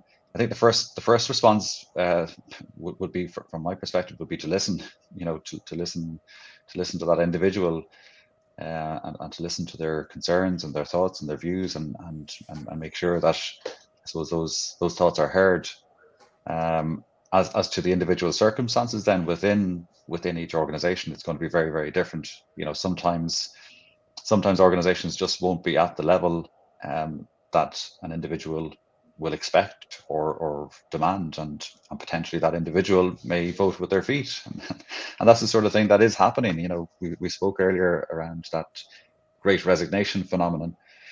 Some of that is been driven by just pent up frustration. Maybe people have feel that they have stayed too long because of the pandemic within a particular organization, but some of it has been driven by people with having a real pandemic epiphany. I think they were referring to it, that they wanted to be in an organization that had a purpose and values that aligned with their own personal values. So I think my first response would be, an organization should be listening to, it certainly should be listening to all those stakeholders. It should be listening to customers, it should be listening to employees, and it should be beginning to take action and realize that this isn't an issue that's going to go away. It's not a fad. It's a long-term issue that businesses are going to have to deal with. But there are lots of things that would give you hope in this regard. Actually, on that particular note, there is I presume you're familiar with Project Drawdown, Paul. So that's the US based, I think, but they're an international organization with all of the drawdown solutions or initiatives. So they have recently published a document that is aimed not at leaders of organizations or owners of organizations, but at employees in general in the world of work. And it guides them around, okay, well, if you're interested in this topic and you feel that you've something to offer, it guides them around steps to potentially take to influence what's happening within your organization. So, things like speaking to other like-minded colleagues, potentially joining external organizations, thinking about where the influence and the power structures are within your business. So it guides kind of step by step as to what approach you might take as an individual employee within a company if you have a passion for climate action and for sustainability. That's very interesting, actually. So essentially that approach really turns the usual approach of top down upside down, in that if employees are the ones driving the change and trying to influence the change, there may be better results in the long term. I must actually look up that afterwards. It's very interesting. I can share it with you afterwards if you want to. Yeah. Brilliant. So, Michael, there's a question for you from Ronan Moriarty. Do you think there's a minimum size company that should go for the Science Based Targets initiative? And is it too complicated for smaller customers or smaller companies? I'd have views on this myself, but I'll let you far ahead. A minimum size is probably difficult to discuss. A very small business, it's potentially not cost effective, but it is significantly easy for a smaller business. So if you're an SME, there are steps in the process that you don't have to follow through with. For example, there are specific Scope 3 reporting that you don't have to do if you're under 500 employees in size. Because I think for a large corporation, if your Scope 3 is over 40% of your total emissions, you have to report and have a reduction strategy in place to get rid of that. If it's below 40%, you need to report it and have a vague reduction strategy in place, but it doesn't need to be scientific. And then for an SME, I don't believe there's as strict reporting and reduction requirements for Scope 3. Also, some of the steps are taken out in terms of how easy it is to get your science-based target approved, and you don't have to make an initial commitment prior to actually generating your target. In terms of minimum size, it's difficult to say, but I would advise minimum of 50 to 100 employees. Potentially could go lower. It's just the costs versus benefits are going to start to get tricky for you. I don't know if, Paul, you've got some similar guidance. Yeah, no, I'd agree. I'd agree with that as well. And for smaller companies, I think the SME Climate Hub is a good commitment to make. While it's very simple to make the commitment, I would see that in time the annual reporting structure of SME Climate Hub is going to be a simplified version of the Science Based Targets Initiative, as the two initiatives are aligned. But the one advice I would have for any business before you make any commitment is to have the strategy before you make the commitment, because it's not always easy to actually identify a logical strategy to decarbonisation. So if a business makes a commitment publicly and they don't achieve the results, it can actually be very damaging to the business in the long term. So, for example, we spoke earlier about the food and dairy sector. If they're making commitments, it's an incredibly hard sector to be able to meet the climate, the science-based targets within that, without a huge amount of funding behind it. So, I would definitely recommend anyone to have that strategy first, and then to consider the commitments, and that's the way we would always work with our clients on it. But the SME Climate Hub for small, micro to small companies and medium companies up, Science-Based Targets Initiative are good approaches. We have a question here from Aileen Cusson. So, Michael, would you recommend all companies, irrespective of size, have science-based targets? And can you talk about the cost, people, time, and resources? So I think we kind of answered on the size with relation to the Science-Based Targets Initiative. But the cost, people, and time resources, that really depends on scale as well. So there's obviously a registration cost to a science-based target, which is obviously the cost of their time to assess and validate the target. We're talking $1,000 to $3,000, I think, for that.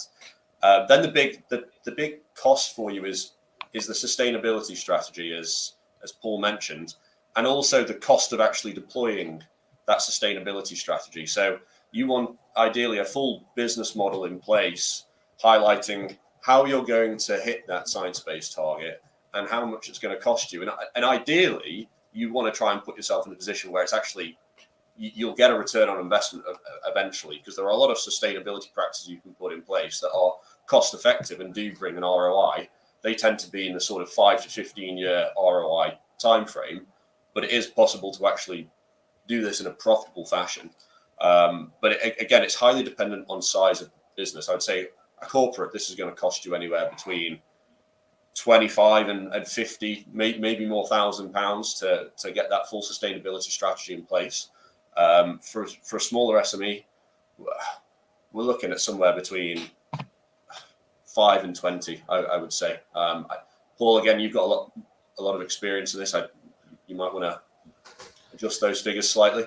Yeah, no, I agree on the cost aspect of it to get the initial strategies in place. But what's very interesting here in Ireland, we'll talk about it later, is there's incredible supports from the government in climate action through the various government agencies, that it could actually end up being almost cost neutral for companies. And the other consideration is that when you look at rising energy costs, rising carbon costs, and the other costs that there are to business around competitiveness and different things like that, what I typically see would be within the energy element of a sustainability strategy, that you would identify between 30 and 40% cost reductions with a payback of less than 3 years if you factor in different grants and different funding that's available to companies.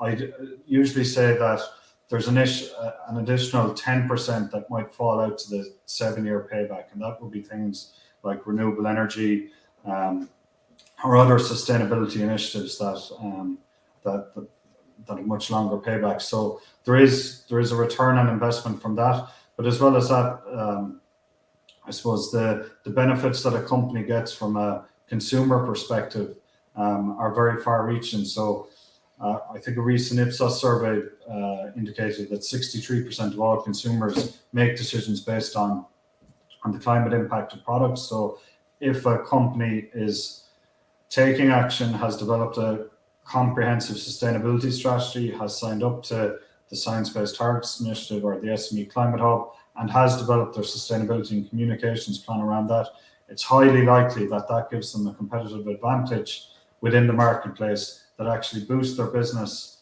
potential as well, which is a number that, you know, many of us can't put a number on that right now, but it can only be good. So really, there is no impact, or there's lots of practical reasons a company should undertake a sustainability strategy and sign up to the Science Based Targets Initiative.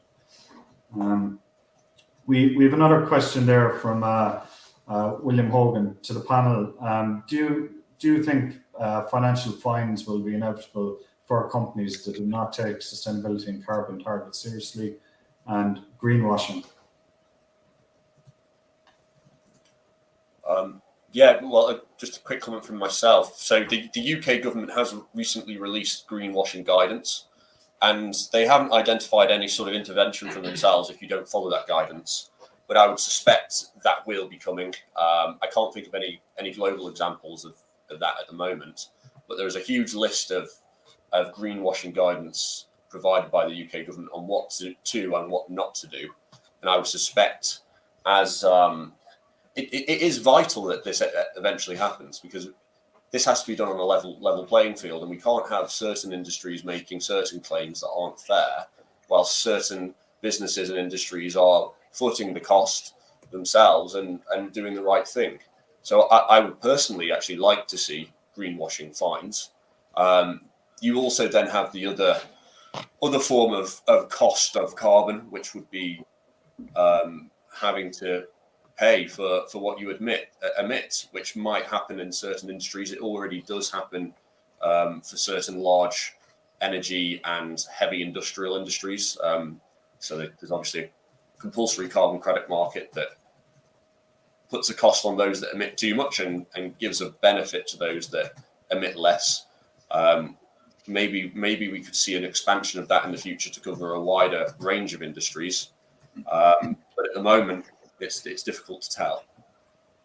And I think as well that rather than fines, it's the actual business cost in not taking action and not taking the sustainability and carbon targets seriously. So from I suppose a competitive perspective, but as we talked about earlier, the business cost from a human resources perspective as well. And maybe you might talk about that, Ivo, on how that cost could impact businesses. Yeah, well, I was just thinking, and this probably isn't, I'm straying from my area of expertise here a little bit, Paul, but, you know, one thing we didn't mention earlier on in terms of the new legal framework in this country around, you know, the Climate Action and Low Carbon Development Act 2021, which has just, you know, updated our legislative framework this year. And, you know, when I think of drivers for change, in terms of, you know, creating that urgency, obviously that's there as one of the key drivers within this country. Just some of the details here around, you know, Ireland now on a legally binding path to net zero emissions no later than 2050 and to a 51% reduction in emissions by the end of this decade. You know, that's a really challenging target by 2030 to halve our emissions effectively, and that's going to impact on, you know, on all sectors of our economy and all aspects of work. So I'm not, you know, I suppose I'm not I suppose the expert in terms of talking about the risk of financial fines in that regard, but certainly that momentum is going to continue to build. That requirement for companies to be seen to be doing the right thing is going to continue to build. And as we said earlier on, from a people perspective and a talent perspective, people will certainly, you know, they will certainly think twice about joining laggards. And if that means that businesses are being fined or that they're being reported or exposed in certain ways that they are not, you know, not contributing and that they're behind the curve, then, you know, I think you're on dangerous terrain in terms of just being able to attract the right people into your business, or equally lose key people within your business that are, you know, that are critical to your success. So it's two sides of the same coin essentially, but yeah, it's certainly a risk. Certainly a risk. Brilliant. No, that's great. We might open it up to the floor there on if there's any questions from anyone, or if any of our other panelists that are still online, if they'd like to join back into the conversation on any of the topics that we've discussed.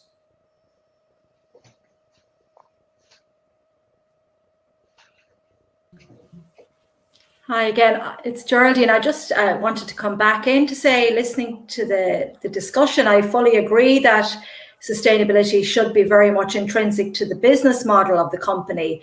But yet, when I look at the sustainability reports around me, I still see a fair bit of greenwashing and not enough substance. So actually, I agree with you, Michael. I'm in favour of greenwashing fines. And, you know, really, you need a blunt instrument to drive change sometimes. Definitely.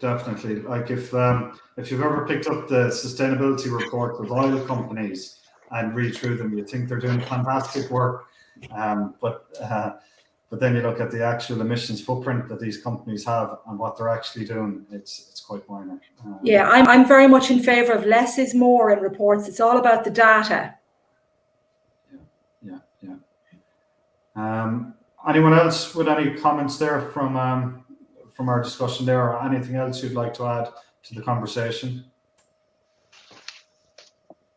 I think just one point I would add, I mean, the reporting standards will eventually come in place, and absolutely, as Geraldine says, keep them as simple as possible. But it is a complex area, so it's going to take probably a little while until those standards are achieved. But the key thing before that is if you're stable in terms of your measures, are you improving, and are you actually reducing emissions? Are you reducing risk? And if you can do that measure and demonstrate that, then I think at least you're showing the progress, and that shouldn't be difficult, or should be possible for everyone to do, no matter what their sort of reporting capabilities are at this stage. Perfect. I think in terms of reporting standards, are coming back to our Scope 3 and supply chain discussion. If every company, no matter its size, was required by the government to report at least their Scope 1 and 2 emissions, that would significantly increase the reliability we have to know our Scope 3 emissions. Obviously, your Scope 3 emissions are someone else's Scope 1 and 2 emissions. So if everybody was made to do that bit, then that sort of questionability over Scope 3, when companies do wish to take that extra step further and report their Scope 3, would be so much more accurate and would be in a much better place. So in terms of policy, that's something I'd like to see come true. Yeah, no, it's certainly something that I think needs to be led from the finance function within organizations and from a financial regulatory perspective as well, because I suppose the accounting standards and the corporate reporting standards lean on, I suppose, financial rules and regulations, and I think that is. But it leads us into a question there from Olga Prika. So thank you for your discussion. How can the finance department help to adapt in what can be done to climate action in a multicultural organization?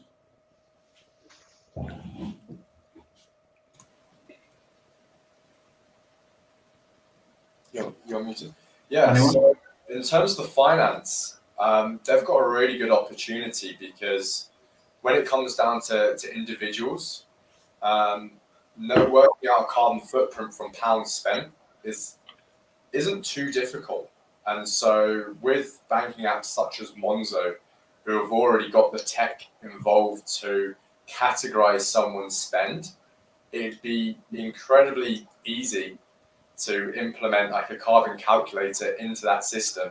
So individuals can be aware of their carbon footprint on everything they spend, And that alone would just raise the education of the general public about what they're spending, what they're putting their money into, which in turn then through the individual banks or through that individual, they can be aware and offset that carbon footprint and then put in manageable steps to offset that or to reduce that, sorry. So when they start noticing that every time they go to Primark and spend 50 quid on fast fashion, they realize, oh, that really adds up quick. That might start creating some behavioral change to say, oh, okay, well, I'm going to spend less here and I'm going to go maybe to a second-hand store, or do I even need any more new clothes? That sort of behavior. And again, when it comes down to food and drink, and that's just constantly on your phone, which we're all looking at 24/7. That can lead to behavioural change. So I think finance departments and that sort of institution, they can have a great role because everyone's got a bank and everyone looks at their banks very frequently. And you can also scale that up to the corporate level as well. So when we're assessing a business's carbon footprint, a huge amount of that is done through the finance department. So what have they been spending all their money on? Every item has got a carbon footprint associated with it. So as we move towards more digitization of carbon footprints, the finance department will play quite a key role, because you go back to reporting of footprints. You want to keep the report simple, but when you assess your own carbon footprint, you want to identify areas for reduction. You want that level of intense granularity. You want to be able to look at your individual products and programs and projects to identify where am I going to focus my resources to make the biggest impact. And you can quite frequently do that with financial data. So there's a lot of value to be added actually from the finance department. And I would just build on what has been said by the example of capital expenditure on big projects, building in sustainability criteria in at the very beginning, rather than retrofitting, as I see sometimes in reporting and people talking about sustainability credentials. Whereas if you start strategically, if it's embedded in the KPIs in the business model, which is often driven by finance, group finance drives a lot of the capital expenditure programs. And indeed, all long-term strategy is inherently linked back into group finance. So they have a lot of influence, but it has to start at strategy, at setting KPIs, again, back to the business model. Can I build on that, Paul? Sorry, Paul, go ahead. And there's an opportunity for businesses as well if they do build in those KPIs around energy efficiency and sustainability in any capital projects, because there's a fantastic program from the SEI in the Excellence in Energy Efficient Design, the Exceed program, which allows for both consultancy and capital grant funding to any projects that are any new projects that are being implemented. So it creates an opportunity to potentially reduce operating costs, reduce the capital costs of the project or any energy efficiency measures that are considered in it, and it's really an excellent opportunity for business. Paul, I was just going to add to that, and I totally agree in terms of the operating and capital expenditure aspect, but also I'm seeing more and more as well where the potential for employees taking an interest in where corporate finance are investing, even through things like pension schemes. So there are additional elements here coming into the picture where ethical investing, for example, is being considered as part of the the value proposition that companies hold, and that more and more aspects of those sort of strategic decisions are being questioned. So it's just another additional point. Perfect. And then one last final question from William Hogan. So reporting standards, we beat him to it, and the accountant, will they ever agree a framework? I might just add one topic here, which I think is useful, is carbon taxing. I think obviously we know the carbon tax is going to rise. We know that the applicability of it, whether it's through the trading schemes or through pricing it to the source of the energy. How that actually gets laid out across the if you like, all the spend and all the sort of processing that goes on in a business, I think that will have a huge way of influencing how the accountants get involved, because that will be one of their core competencies is managing the tax, just in the way they do VAT, say, or passes through from suppliers through themselves and onto the customers. So I think that framework will be very important. And then add on to that as well, such as the EU at least are trying to do, and it's going to be fascinating to see whether this gets any traction at COP26, is the topic of carbon border adjustment mechanisms, and whether that is something that even the EU can progress with and put in place, and therefore that will start to impact anything being imported into Europe, and then that may be applying different tariffs depending on where they're coming from, what processes, and whether it will get down to a level of detail in terms of how you separate one steel manufacturer in China, say, from another, or whatever the source is, depending on how they manage their energy usage and other carbon emission factors. So I think that framework, as it gets constructed, which a lot of commentators say is key to putting the economics drivers into the full transition, then that will obviously be a huge invitation, I think, to the accountants to come in and make sure that it's all following the right methodologies. No, that's great. And the more I talk, the more I realize how complex the whole situation is and how much is all going on at the moment from different angles. And it's really going to take a few years to mesh all those different aspects together into a coherent approach globally, really for this. So there's just one final comment there from William Hogan, in that the global finance industry sinks 119 billion into companies linked to deforestation. Just as a comment, that's incredible, really. And it's probably something you come across in offsetting and the voluntary carbon markets, Michael and Toby, is protection of forests as a potential strategy for companies to align with. Yeah, so we do investigate these forestry protection projects. They're usually labeled as REDD+, REDD+, and they're all about forestry conservation and forestry protection as a way of offsetting your carbon footprint. So as opposed to reforestation, where it sucks in the carbon dioxide and you're measuring that sequestration, this instance of forestry protection, you're saying, well, because you're not chopping down the trees and you're keeping them there, that's sort of like a prevention mechanism. The trouble with REDD+ is that it's very difficult at the moment to prove additionality of the project and carbon leakage. Now, what I mean by that is, was that bit of land going to be cut down in the first place? So someone's just drawn a circle around an area of land and said, yep, I would want to cut it down, pay me some money so I can sell these as carbon credits. That's sort of one issue. And then carbon leakage is, okay, so you've protected this area of land here. How do we know that you're not just going to go cut down the area of land next to it? So these are two really big things that are quite difficult to monitor and measure, which is why, as part of the Carbon Coalition, we don't provide them. I personally wouldn't recommend them at the moment to anyone. However, there is some really cool tech coming into this space.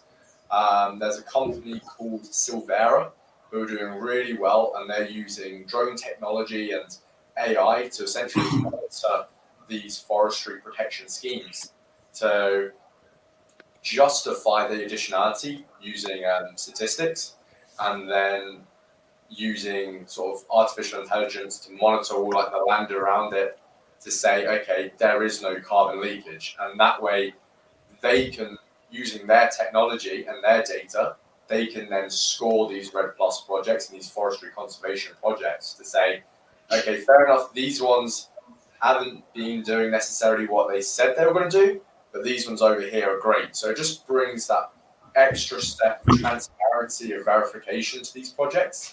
So whereas right now, I'm still not 100% certain on them, I think give it a few more years, let this tech really come into its own, and forestry conservation will be, I think, back on the market for me. I think this comes down to a lot of things at the moment. We're not perfect, but we shouldn't just dismiss it because we're not perfect. We should build upon it and work upon it. I think that goes for like the whole carbon market at the moment. It's not perfect, but doesn't mean we should ignore it and dismiss it. Yeah, there's a huge amount of value that can come from these the forest protection credits. Yeah.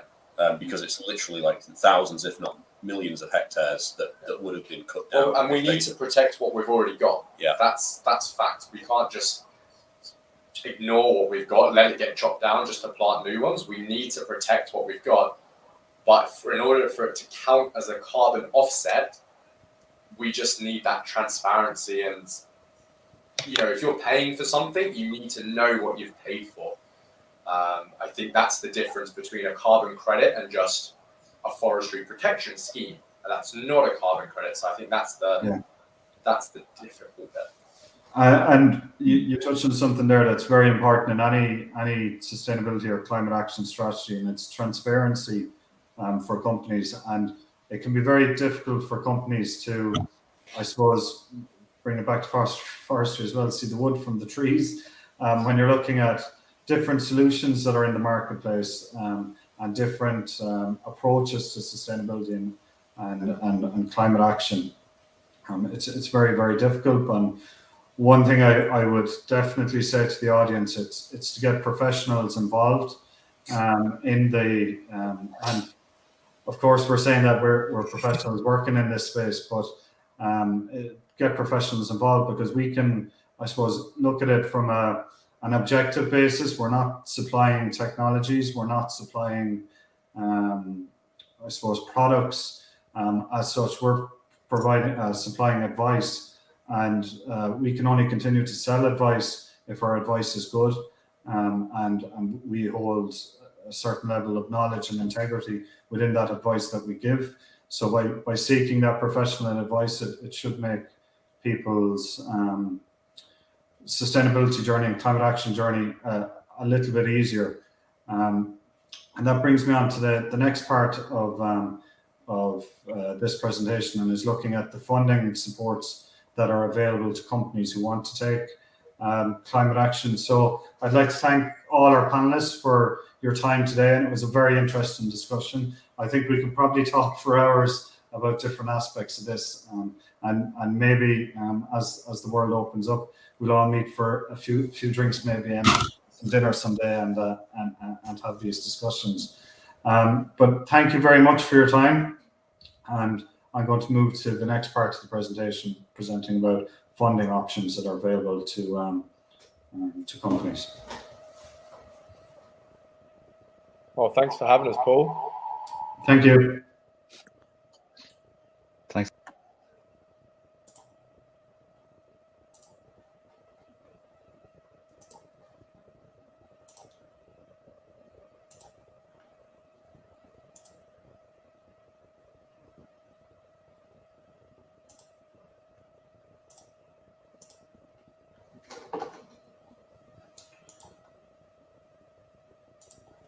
Okay, so I'm very quickly going to discuss the funding supports that are available for climate action here in Ireland. And there's never been a better time, really. As we were saying earlier, there's fantastic supports available from various different government agencies.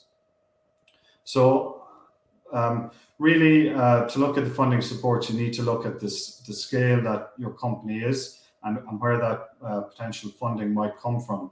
So if you look at the micro scale, the Green for Micro program offers 2 days of consultancy and up to 5 days consultancy in some instances. for any micro-scale company with less than 10 employees that would like to take their first steps in climate action. And generally, from doing some of these Green for Micro works, I found that within those 2 days, you would get to identify a carbon footprint of the company and develop a very short sustainability strategy for the company that would provide enough information that would allow you to take your next steps and to really continue on that journey. The next sector highlighted here in green is the SME sector. So within the SME sector, there's a range of supports available from Enterprise Ireland, the IDA, Údarás na Gaeltachta, and these supports are offered based on, I suppose, the stage that each of the stage that your program is at. So as an introductory support, the Climate Action Voucher is a good introductory support. It offers you 2 days of consultancy, and the process to apply for this support is quite simple. Moving on from a Climate Action Voucher, a Green Start offers 7 days of consultancy with funding of up to €5,000 of a potential €6,300 engagement with the company. And that would allow you, for a medium-sized company, would get you a climate action strategy in place. It might, for a smaller company, you might even look to implement an ISO 50001 and ISO 14001 as part of a Green Start program, or you might look at renewable energy or other particular aspects of climate action as part of that Green Start program.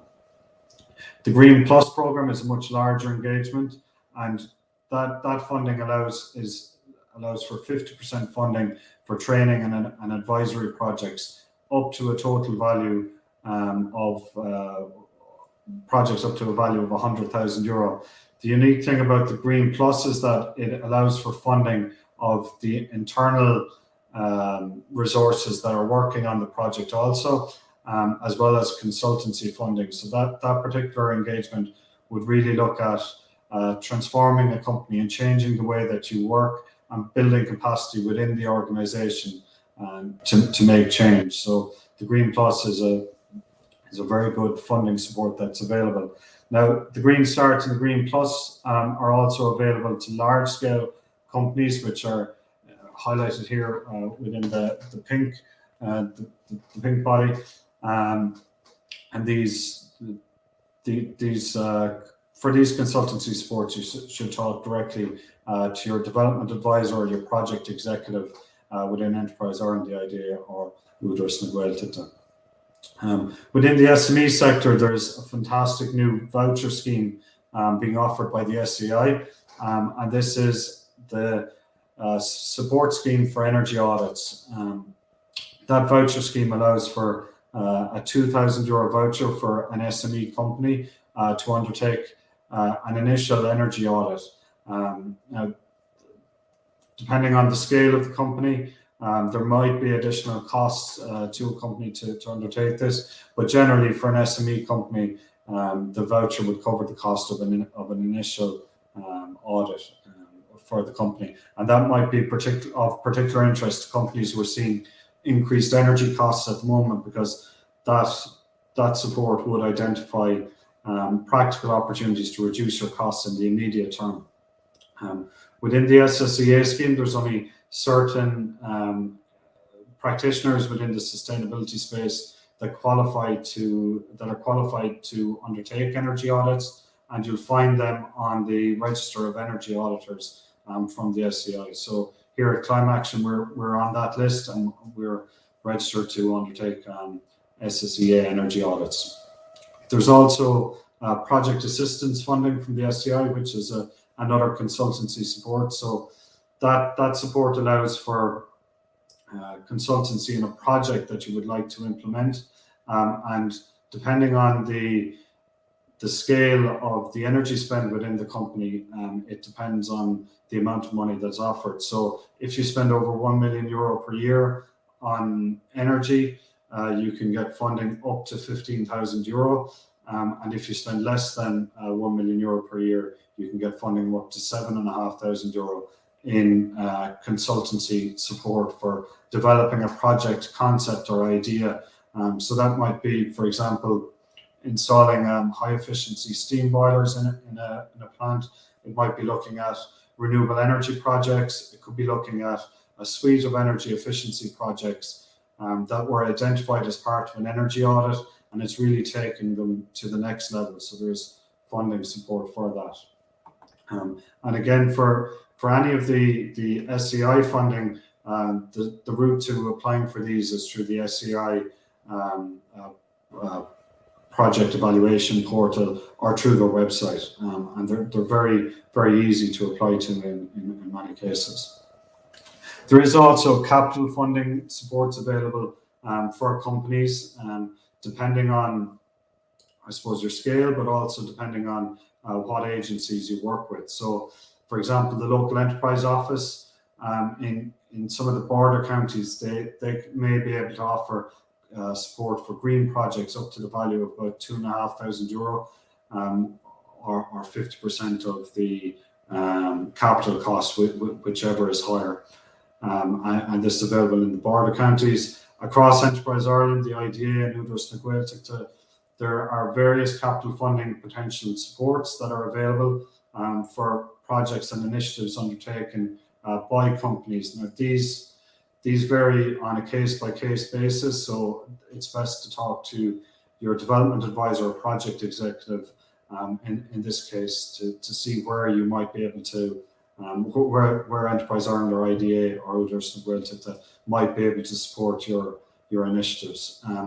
It's also worth noting that there's exceptional supports for lean transformation and operational excellence from these agencies also, which looks at a very wide organizational change.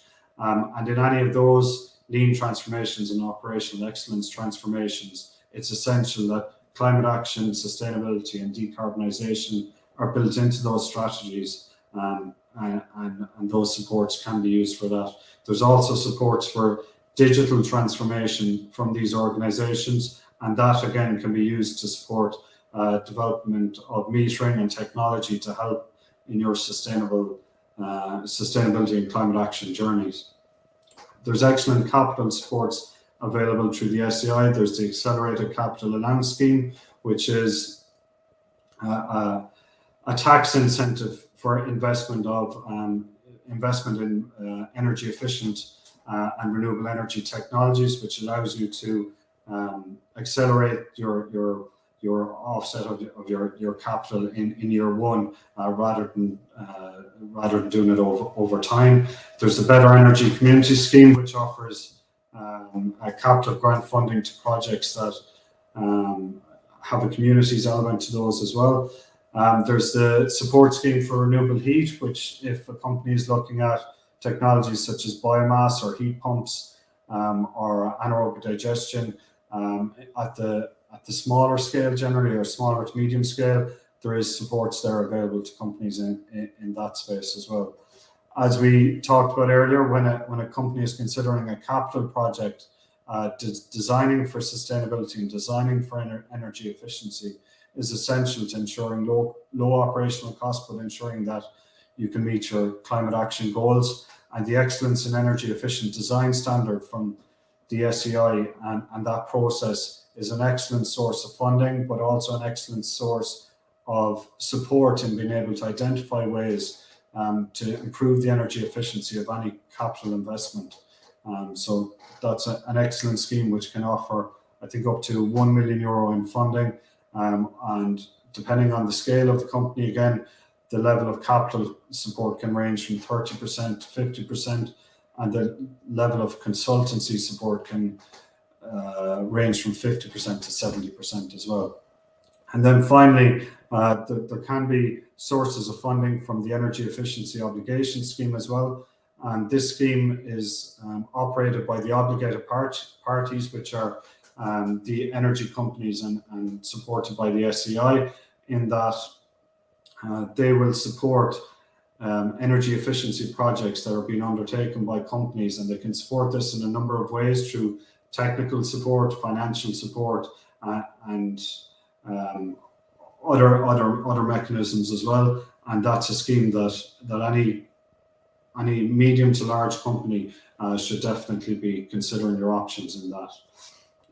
So that's a very brief summary of the funding supports. I won't go into in a huge amount of detail, but just to give you an overview of the typical results we would see from working in the climate action and sustainability space. So in energy efficiency, it would be very typical to see a 30 to 40% cost reduction with projects with a payback period of less than 3 years. There's a further 10% reduction possible generally with longer payback projects, so solar PV, wind turbines, and other projects. So you can quickly see how a company could meet their climate action targets for 2030 and do so in a way that results in a return on investment. From a climate change perspective, in almost every case of climate action strategy that we've developed a practical roadmap to meet climate action and climate science reduction targets of 50% or above. And in many cases, we're able to develop a practical strategy to achieve carbon neutrality through the use of renewable fuels. And in all cases, we look at transport as well, and there is definitely efficiency benefits that are gained across transportation when taking a full picture approach to climate action. And just from a customer profile perspective, as we said earlier, 63% of all consumers make decisions based on the climate impacts of the project, of the products that they buy. So this is a real opportunity for businesses to boost their profile, develop a competitive edge in the marketplace. So there are some of the typical results that you would see from engagement in climate action in business. If you'd like to learn more about anything in this space or any grants that are available, or even if you'd like to connect with some of the professionals that were online there today as part of our panel, don't hesitate to contact us, and we can put you directly in touch with some of the panelists, and we can steer you in the right direction when it comes to the supports that are available to you and what you can do to take action. So thank you everyone for your time, and we'll leave it open to the audience. If you have any questions, don't hesitate to drop them in, and we can try to answer those questions.